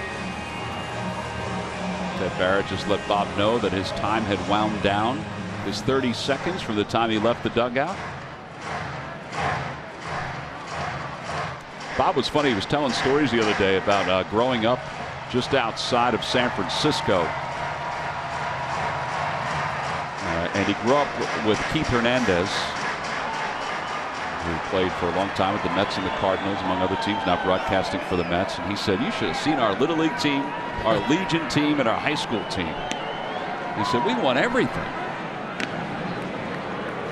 It's a small farming town, about a half hour south of San Francisco, on the coast. Near Half Moon Bay, if anybody knows where that is in San Francisco. Golf course, famous golf course. But he said when he was 2 years old is when the Little League was formed. He said by the time we started playing Little League, he said it was amazing. As he takes a breaking ball, it's 0-1. He said that, Bob was obviously on it. Keith Hernandez, and they had a catcher that was drafted as well. Correct. And he threw the name out there, and I don't remember who he said he was. Hernandez had a couple of brothers that played too.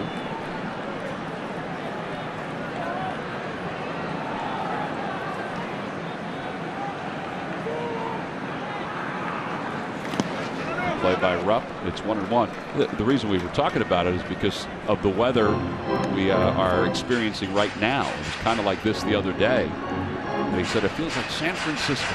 Yeah.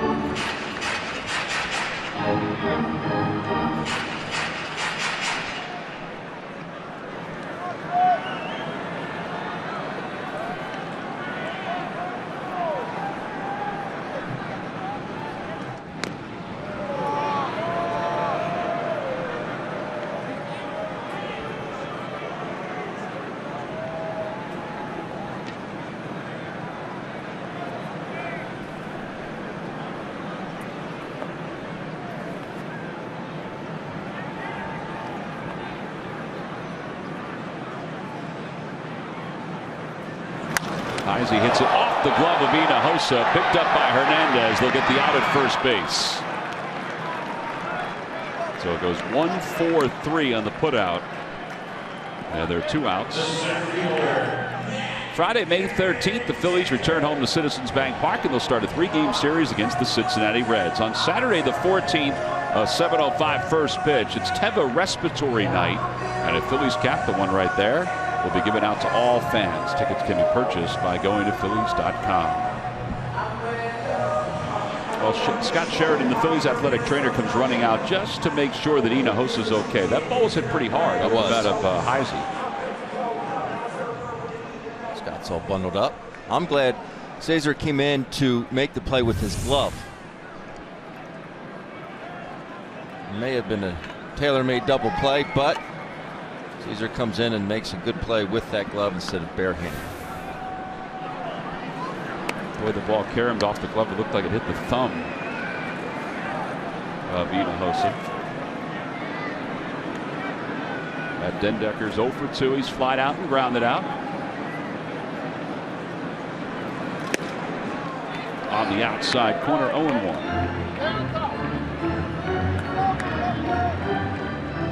This is where you do everything in your power as an infielder to keep the ball in the infield. 2 outs. There's no way he's going to be stopped from second base. So you knock it down, you have a chance. Out of play. And it's 0-2.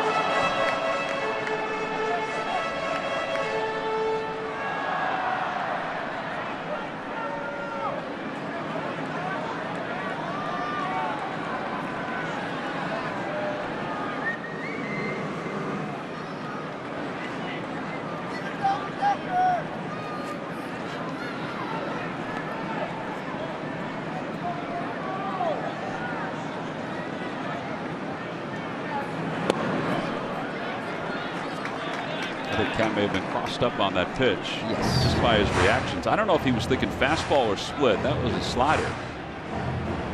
And it's 1 ball and 2 strikes.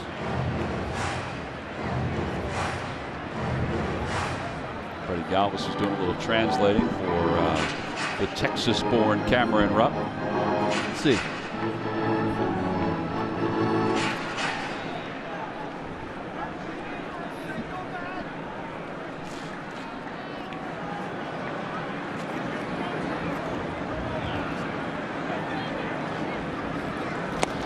The dirt, 2-2.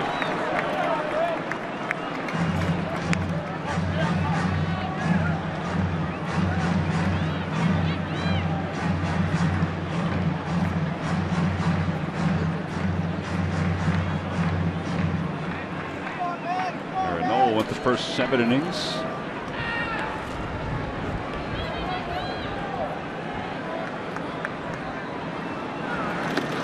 Swing, did he go? And they appeal no swing, says Will Little. 3 balls and 2 strikes.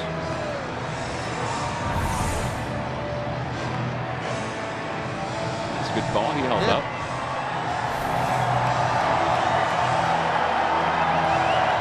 After Dendecker, it's Danny Espinosa.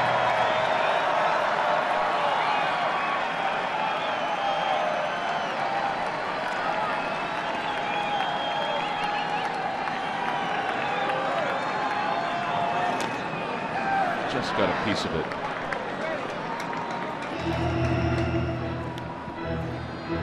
Ball may have got a piece of Cameron Rupp.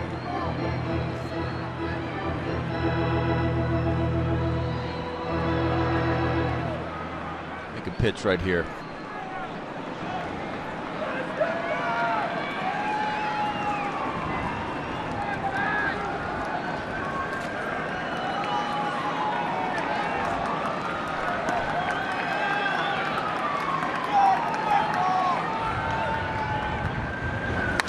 Line drive off Hinojosa. It's rolling softly to first, and he can't handle it.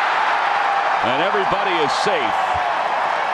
And let's hope Hinojosa's okay this time. That ball was drilled back to Hinojosa, and I think it hit his bare hands. They have scored a base hit. Here comes Scott Sheridan coming back out. This has happened twice in the same inning. It's remarkable. And yeah, he's holding, it looks like he's holding his right wrist. That ball was smoked. Watch how quickly this gets back to him. Oh, yeah. Oh, right off the bare hand. You know, initially I thought it hit the glove and then caromed off. He's going to exit. That's going to be it for Hinojosa. Scott will escort him off the field. Elvis Araujo is going to come in. He had been warming up. Not that that matters, because he'll have as much time as he needs to get himself ready, but that's who they've decided to go with and have Espinosa bat right-handed. Runners on first and third, 2 men down here in the bottom of the 8th inning in a scoreless game.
Runners on first and third. Now, he has as much time as he needs to warm up, but he had been warming up, so it may not take him that long. He's going to face Anthony Rendon, who is going to be announced as a pinch hitter for Danny Espinosa, which is kind of an interesting thing since Espinosa is an everyday player.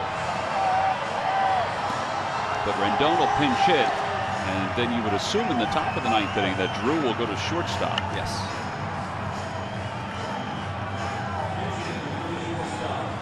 Numbers for Araujo. Boy, I hope Dahier's okay.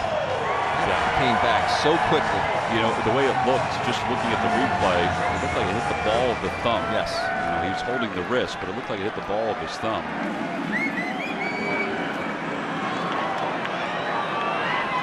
All right, so here's Rendon with runners on first and third.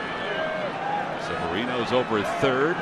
Bendecker's at first, and the pitch to Rendon is in there for a strike.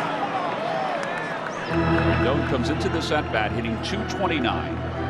His numbers against left-handed pitching, in 14 at-bats, he has 3 hits. Just looking in the Nationals bullpen, it looks like it's going to be Papelbon if they take the lead, but Rivero if they don't. I thought it would be Papelbon either way. That's what I thought, for the simple fact that they had off on Monday as well. Monday, Tuesday, Wednesday, 3 days off, hasn't pitched. No balls and 1 strike to Rendon.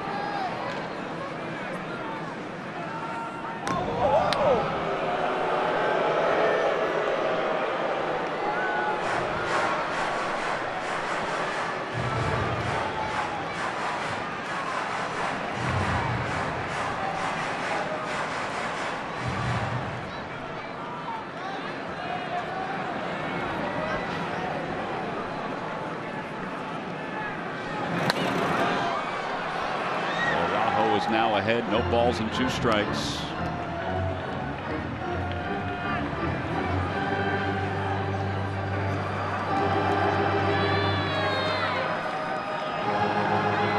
Cool spring day here in Washington, D.C. The Phillies and the Nationals have played scoreless baseball. Did you say we were walking in today? So this is beautiful weather for October baseball.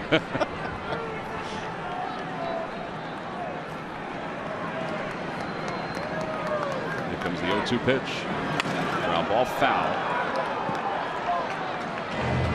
There's a guy down the third base side. There's been a bunch of baseballs that have hit his way. He has a glove on. I don't know what it is. It looks like all of them are in his general area, and he has not been able to come up with one. I don't know if he's not leaning over enough or what.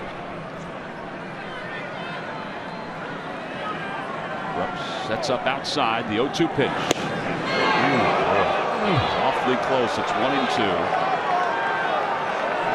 Sometimes they're a little different late in games. It looked like it might have been off the plate, but that has been called a strike before. Take a look. This is close. I think it's off the plate, but he has given the pitchers that pitch before. Going to go right back to the same spot. This time it's a little high. And it's 2 balls and 2 strikes. Harper is on deck. Now if he could throw a backdoor breaking ball in this spot, that would be the pitch to go to.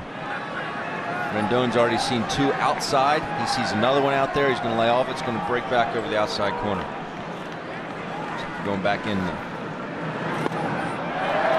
3-2. Runner from first will be off.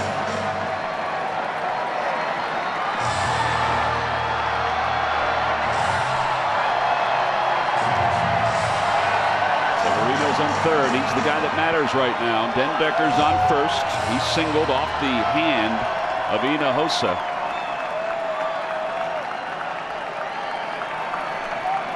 Araujo has his signs. 3 balls, 2 strikes. The pitch. Foul down the right field line. Bendecker will go back.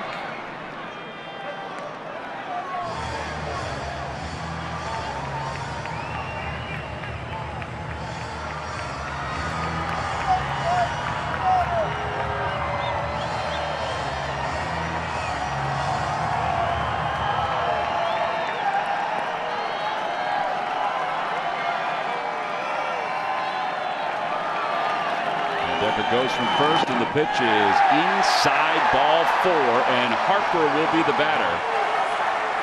Now Harper's going back down the stairs as Rupp goes out to talk to Araujo. And the bases are now loaded. Going down to change the bat he has. He may have. I think he may have changed the bat. You mentioned this is really special. He asked Bobby to pick him out a good one. All right, so Bob McClure is asking whether he can go out and talk to him. He just wanted to make sure that that was trip number 1. But he lost 15 seconds. He did. He's only got 13 seconds to get his point across.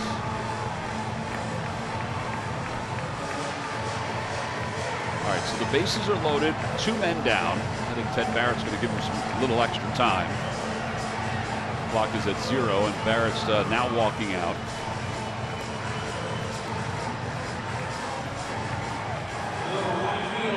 Harper last time up grounded out toward second base on a fantastic play by Cesar Hernandez with a runner at third base. Now he's got the bases loaded and 2 men down.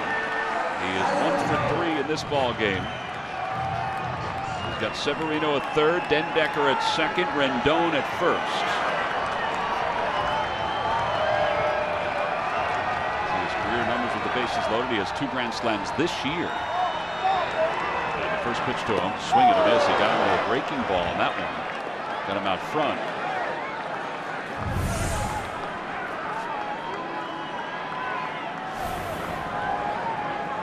It's a good idea to start him with a breaking pitch. He and Murphy are 2 left-handers that don't mind facing left-handed pitching.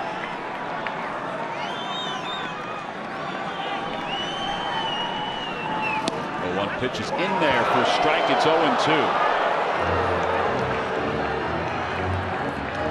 Boy, 2 confident pitches by Elvis Araujo. Sure were.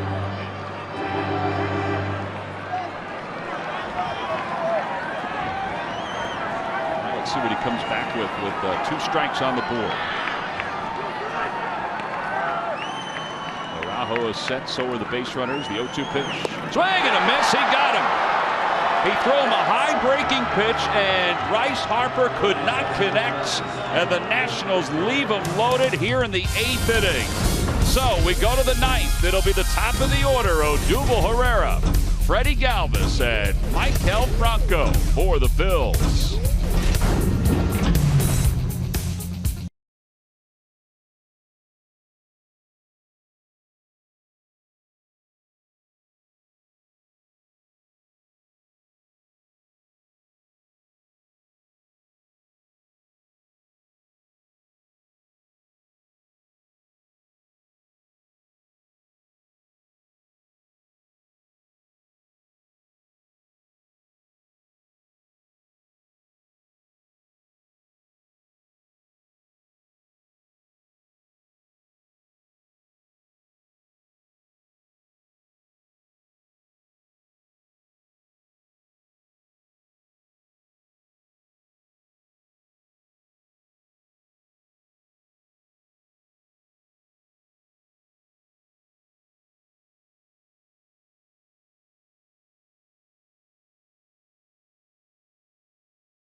Ninth inning as the Nationals are now scoreless for 21 consecutive innings.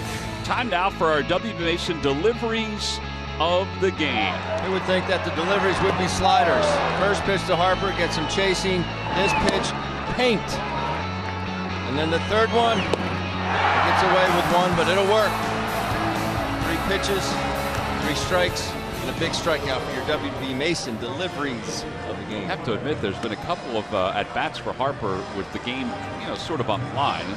Not that the Nationals don't have another chance here, where the Phillies have thrown some pitches that he has not been able to connect with, which is good because he connects with a lot of them. You see Rendon, he pinch hit for Espinosa, so he'll stay in the game to play third, and moving from third base to short is Stephen Drew. And the new pitcher is Felipe Rivero. Lefties are hitting 250 against him. Righties are hitting under 100. This may be just one batter and that's it, because Papelbon is warming up in the bullpen. Odubel Herrera will lead it off. There's Papelbon.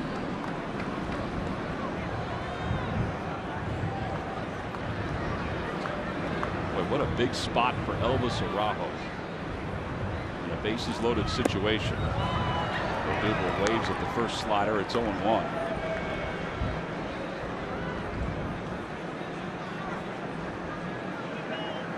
Fourth time he's leading off this game. He's been leading off. It's uncanny. Well, you pointed that out last night. Yeah. Last night's ball game. He has been on base once. He walked his first time up. He has scored a run in 5 consecutive games. He scored 8 runs during that time. Has not scored today, obviously. And he's also hit in 8 consecutive games. Laid on a 95-mile-an-hour fastball, and it's 1-2.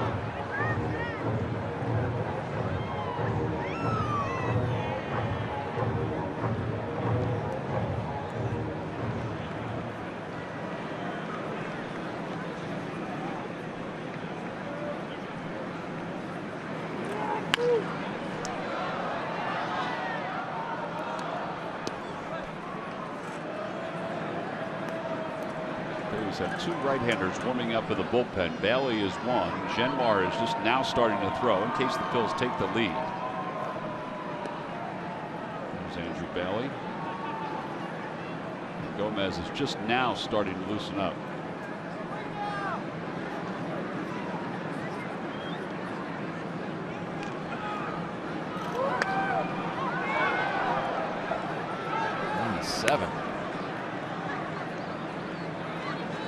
This is a tough guy to gauge because he does have that good breaking ball, and then jumps it up to 97 miles an hour with the fastball. That's why I'm surprised the lefties have those numbers that they do against him. Can't be very comfortable at bat. We're going to go slider, and the 1-2 pitch.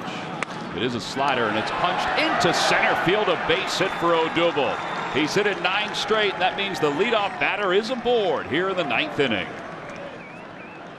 A reminder after the ball game, stick around. Ricky Patalco is breaking down today's road trip finale on Pure Auto Insurance presents Phillies post-game live. So they will stay with Rivero as Galvis comes up. Galvis, I would think, is up there to bunt Herrera into scoring position. Give the Phils a couple opportunities with Maikel Franco and probably Darren Ruff. Quick toss over, a 1-hop throw, and Herrera's back. Boy, that would have been nice. Zimmerman picks it out of the dirt. That has first to third written all over it. Yeah, and we haven't talked about Zimmerman's defense. He's been an excellent defensive first baseman with the plays, not necessarily the throws, but with the plays over at first. Galvis shows bunt, takes high. It's 1-0. And I thought it was kind of interesting what Zimmerman said about his defense, about those picks. He said, listen, Adam LaRoche saved me so many times. I want to be that guy that saves everybody else. He said, so I work hard at it.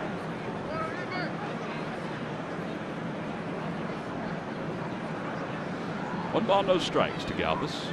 Swears again, and he bunts it foul.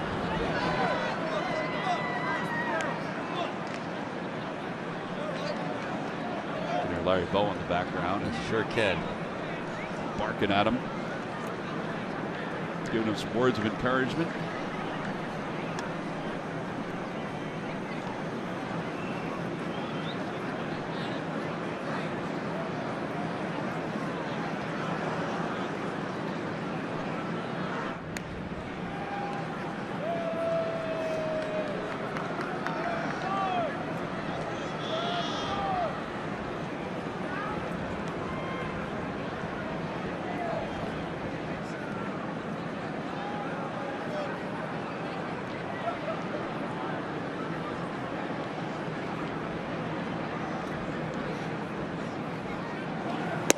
Way outside, 2-1.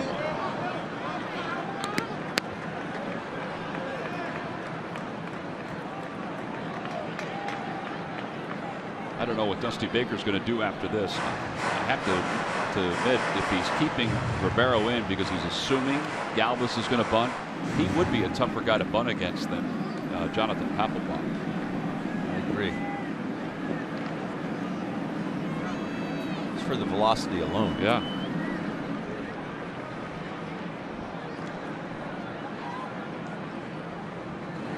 Galvis bunts it toward first, and it's foul again. 2-2.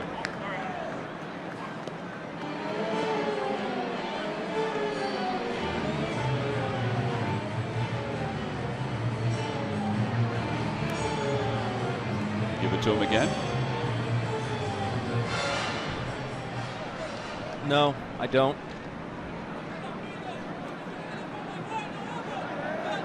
If it's a pitcher, yes, but not in this situation. Would you? I'd have him bunt again, yes. In the dirt. 3-2. I think it's partly because I'm confident that he is going to get it down, and they need to get that runner in scoring position now. And we mentioned this guy is not easy to bunt against.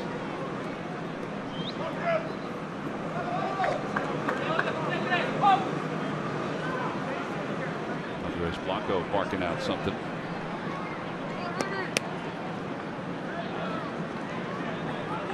Three balls, 2 strikes. Herrera takes his lead off first.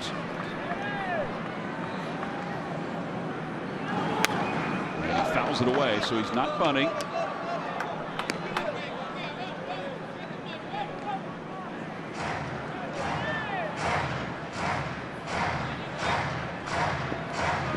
You have to check your outfielders if you're Odubel. Bryce Harper not real deep in right field. Good arms throughout. You have to make sure if the ball's blistered, base to base.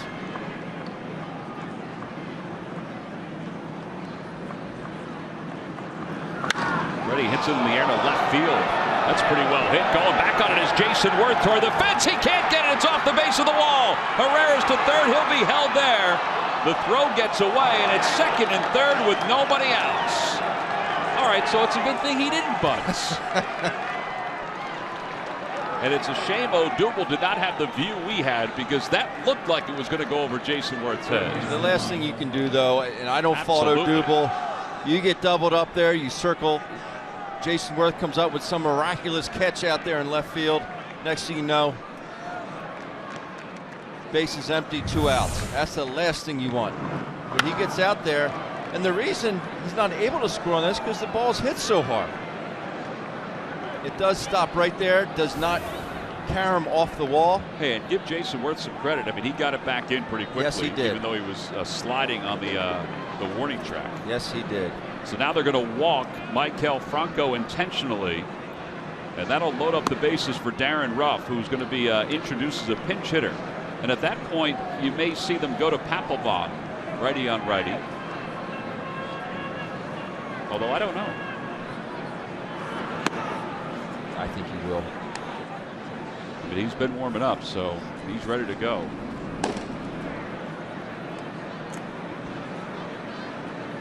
Saw Darren Ruff yesterday come up with a sac fly that gave the Phils the lead.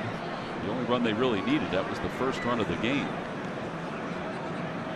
So as Franco will take ball 4, Darren Ruff is coming up.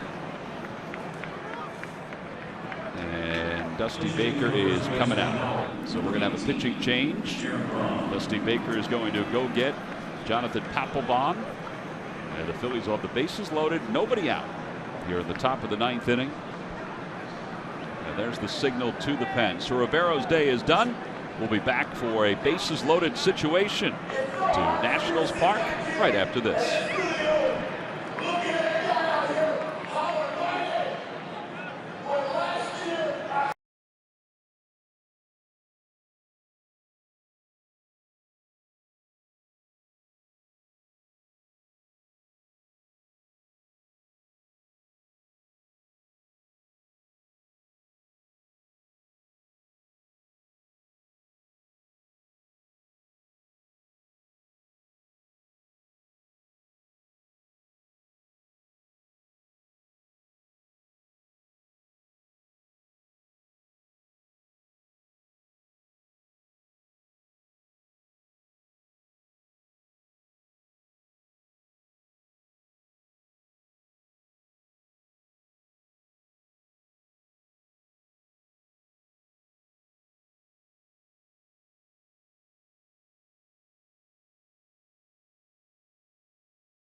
ball game, and the bases are loaded. And Jonathan Papelbon has been called upon by Dusty Baker to try to get out of this jam. Pap's numbers, this is his 10th game, no wins, a loss, a 3.24 ERA. This is not a safe situation, and the Phillies have introduced Aaron Rupp as the pinch hitter for Ryan Howard. Odubel's over at third base. Freddie Galvis, what a big hit he's had in this inning. He's at second base, and Maikel Franco, who was intentionally walked, is at first. The Nationals will play the infield in. Odubel's knocking some play from his spikes over at third base. Heard a little bit of a bang in the background. Aaron Rupp is ready, and the first pitch coming from Papelbon. Fouled back to the screen, and it's 0-1. That was a good pitch. Good pitch to hit.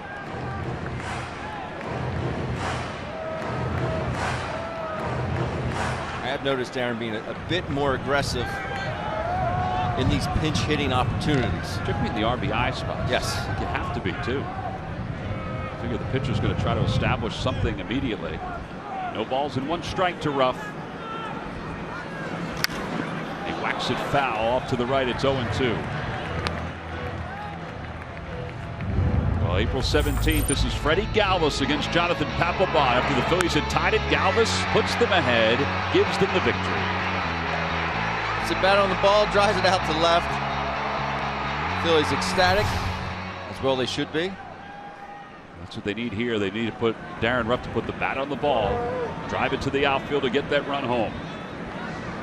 The 0-2 pitch. He tried to hold up. He went around, says Ted Barrett. One away here in the 9th inning. But 2 good swings in the first 2 pitches, and that one, that's where Severino wanted it. Yep. Aaron not able to stop his swing. So now the Nationals will play the infield back, and they'll look to turn 2 with 1 man down. Cameron Rupp flied out to right field his last time up.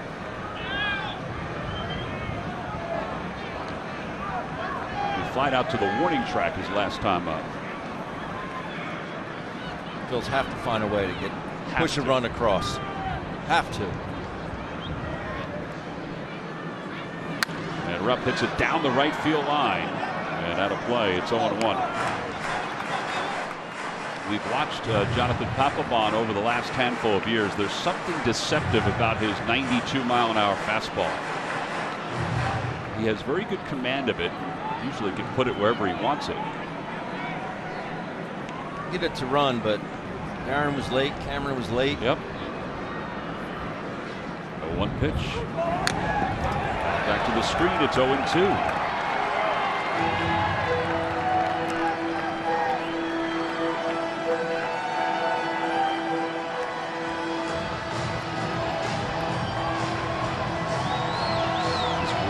Phillies. Career versus the Phillies, I should say. 4 saves, an ERA of 4.15. It hasn't gone well for him in a Nationals uniform against the Phils in a short period of time. Now the 0-2 pitch. He lays off. It's 1-2.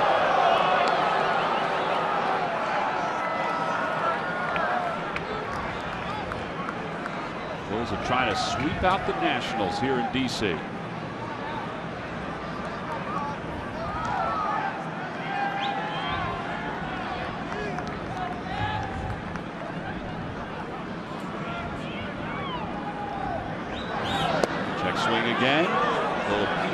But Ted Barrett won't ask for help. It's 2-2. I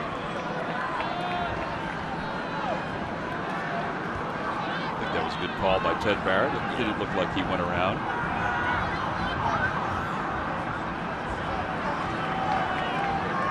The Nationals had them loaded in their half of the 8th inning. The Phils have them loaded here in the 9th inning. In the air to right field. Going back on it is Bryce Harper, and he can't get it. It's off the wall on one hop. Here comes Herrera. Galvis is to third. He's being held. He's got to go, though, because Franco is walking to third, and the Nationals don't realize it. It's a 2-run double for Cameron Rupp, and it's 2-0 Phillies here in the top of the 9th inning. Well, good job by Cameron Rupp, who's become a doubles machine this year. His 7th of the year. Keeps that ball into the teeth of the wind. He just smokes this ball. That's a big, strong Texan there, Tom. And right there, Bryce Harper couldn't come up with it, and Jonathan Papelbon with his hands to the side. The Nationals did have a chance, though, to get Freddie Galvis at home, but Ryan Zimmerman did not realize it as the throw just wandered its way toward the middle of the diamonds. Great base running. Cesar Hernandez, the batter. And now the reason Freddie had to come home, Juan Samuel looked like he was trying to hold him, but Maikel Franco was 3/4 of the way to third base. Yep. And Maikel literally walked into third base. 1 ball, no strikes to Cesar. He made the adjustment on that fastball, though, didn't he?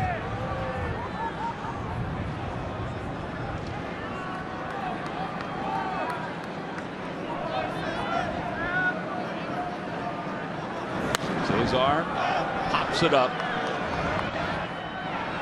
Stephen Drew dancing around and is able to make the catch. That ball was going every which way. 2 away. Papelbon is not pleased. He wasn't happy with where Harper was playing. Not that it's Bryce Harper's fault. But that ball was drilled by Cameron Rupp. I don't know what he expected him to do on that. I'm not sure either. What I was happy about, well, not happy about, but I'm glad. You never know if the ball stays down. Right. I'm glad it didn't bounce for a ground rule double. Yes, they got the same result, but if it kicks off that wall, anything can happen. Well, here's David Lowe. He is the 7th man at bat in this inning, and Lowe fouls it off over the third base dugout. It's 0-1.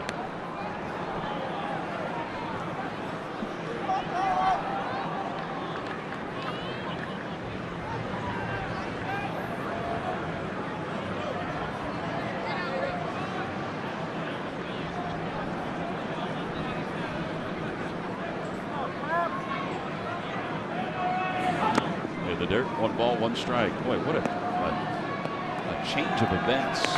After Rupp strikes out, Rupp falls behind, and you're thinking Papelbon may find his way out of this. But as you mentioned, Cameron Rupp made an adjustment.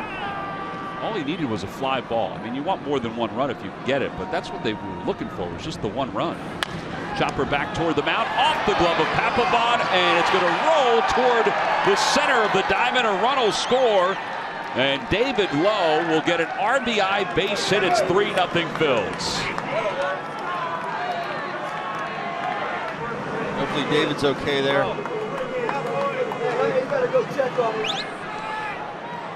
Well, Sean Ficazzi's going to go out and check on David Lowe. I'm not sure what happened, if it was something with his legs. He says he's okay. He waved off Sean, but Sean's still going to make the journey out. Well, Larry Boa says you better go check on him. You better go check on him. After he hit the bag, he kind of went into a half slide. Watch David get down the line here. Oh, it's good hustle right there. Right there. I didn't even realize that he slid. Yep. So they have officially scored that a base hit and an RBI for David Lowe. The Phillies have runners on first and third, and Andres Blanco is going to pinch hit. Blanco was the 8th man to bat in this inning. And 2 men down, 3 runs are in. And Blanco watches that one go in the dirt.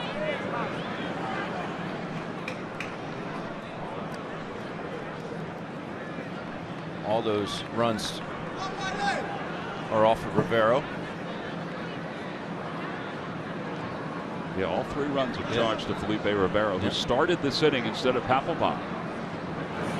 In the dirt again, 2-0.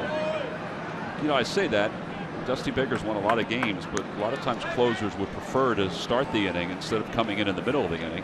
Whether you agree with it or not, that's how they're built. Yes. But Rivero came on because Odubel, the left-hander, was the one who started the inning, and he started out with a base hit. 2 balls and no strikes to Blanco. Swing and a miss, 2-1. It's Odubel coming up big again in the leadoff spot. Absolutely. You need him to get on? Okay. I'll stay back on the slider and shoot it up the middle. Now we have something going.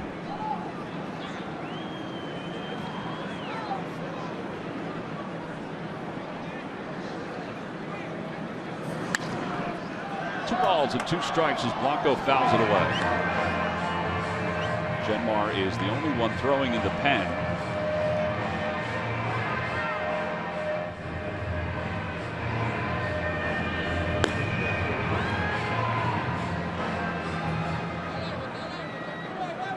Boy, some really big at-bats in this inning. O'Douglas, as Ben said, Freddie Galvis with 2 strikes after failing to get the sacrifice down. Doubles to left center, then Cameron Rupp.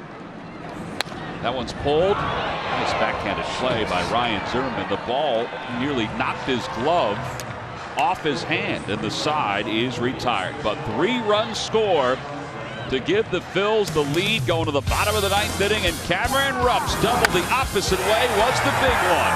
This was going to get at least 1 home, and it gets a couple home. The Phils tack on a 3rd. They lead it 3-0 as we go to the bottom half of the 9th inning.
Hitting for Ryan Howard. And Genmar Gomez will take over on the mound looking for his 7th save.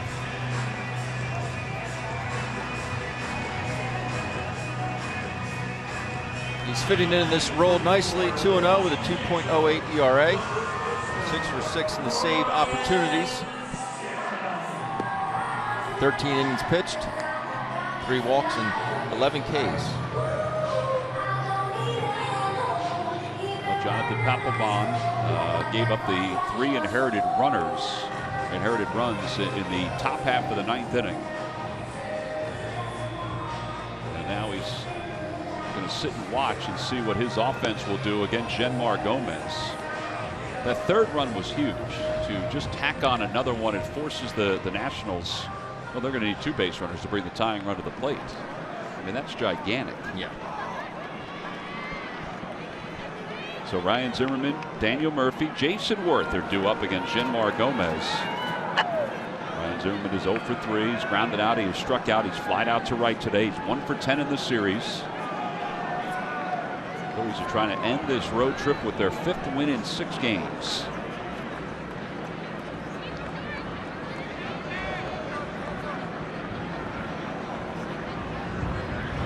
First pitch is in there. It's 0-1. Started him off with what looked to be a changeup.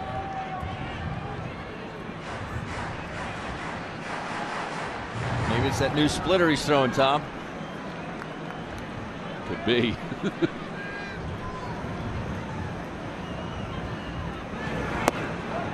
Outside, 1 ball, 1 strike. Phillies can hold on here. It'll be their first sweep here in Washington since May of 2009.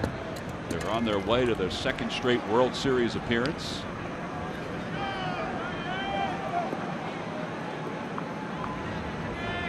Last sweep overall against Washington came in 2014. That was at home. Back toward the middle, and that'll sneak into center field, a base hit for Ryan Zimmerman. So he's aboard to begin the bottom of the 9th inning. And Daniel Murphy is next up for the Nats.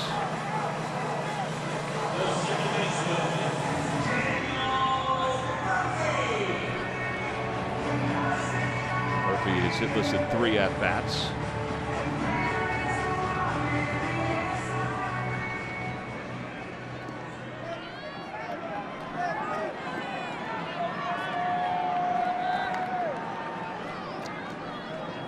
Murphy's average at .375. He came in second in the National League in hitting.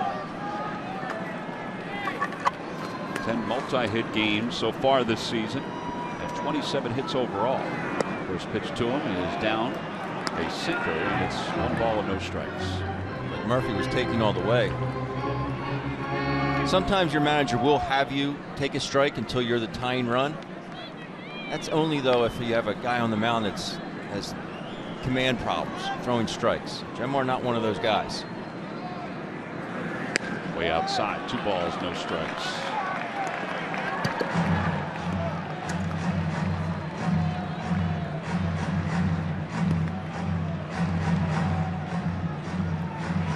Genmar has thrown in now 5 of the 6 games on this road trip. So far, he's allowed 1 earned run in 4 innings. On the outside corner, and it's 2-1.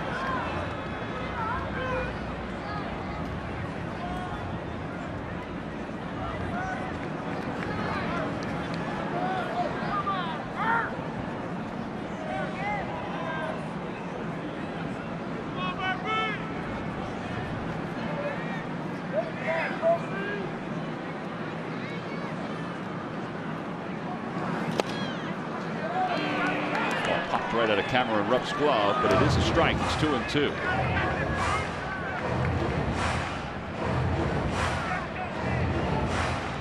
Dusty Baker said of the Phillies, they're a pretty tough customer right now. And that is true. He said it's all about their pitching. They have kept him off stride. Did a good job handling the Nats lineup. Ooh, boy. Boy, Genmar wanted that one. 3 balls and 2 strikes. The guy sitting to your right wanted it too, Tom. This is a good pitch. It's been a strike today for Tanner Roark and for Aaron Nola. But not there, so it's 3-2 with Zimmerman at first base. He's on top 3-0 here in the 9th inning.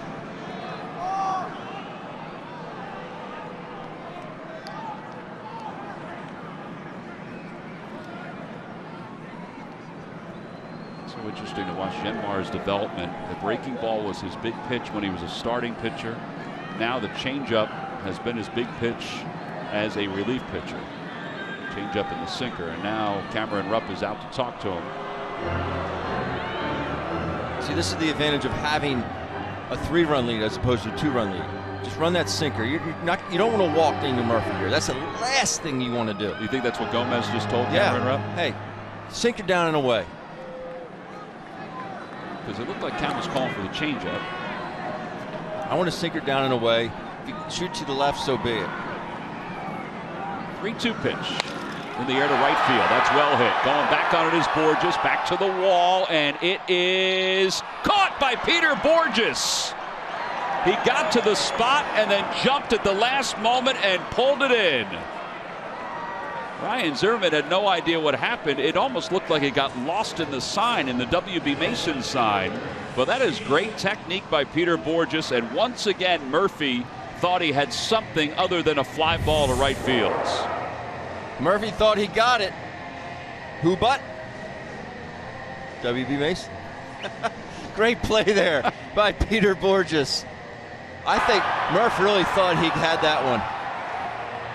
He's looking for the umpire to make the call. He's looking for the umpire to make the call. It is true. The first base umpire, Will Little, did not signal out. He wanted to make sure it also didn't carry him off the wall into Peter's glove. That is correct.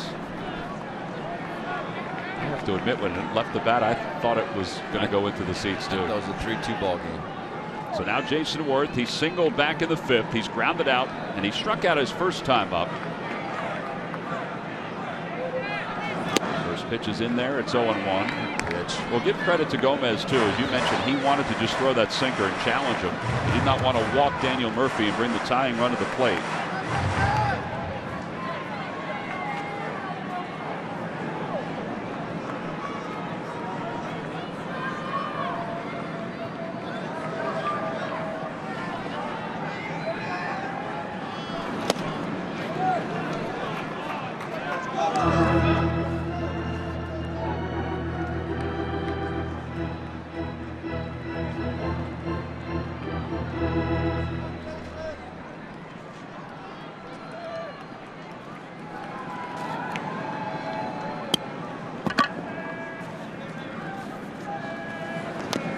Dribbler foul, and it goes back to the screen. It's 1-2.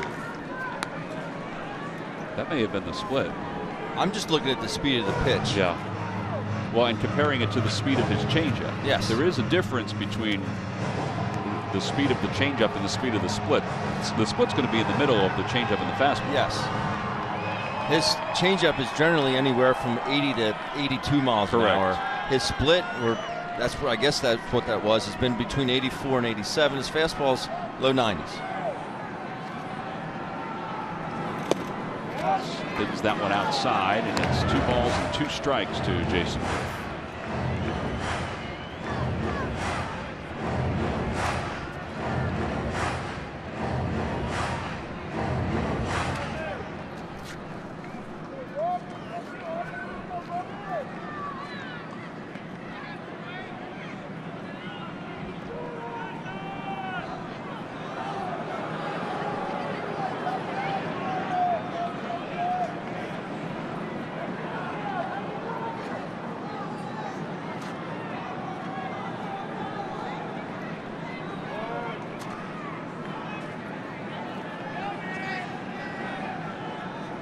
Two pitch to Worth.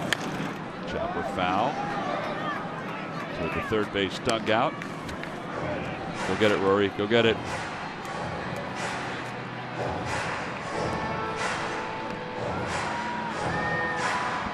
Reminder, tomorrow the Phillies will go home and take on the Cleveland Indians, and the start of a 3-game series will be on the air on Comcast Sportsnet at 7 o'clock.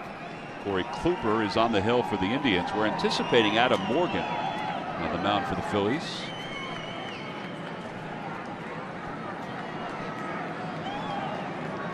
Two balls, 2 strikes to Jason Worth.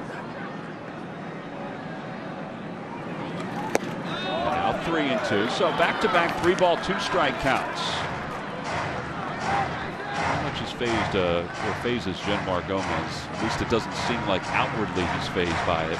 It does. We'd never know. Stephen Drew is on deck. It'll be Drew, then Severino for Dusty Baker.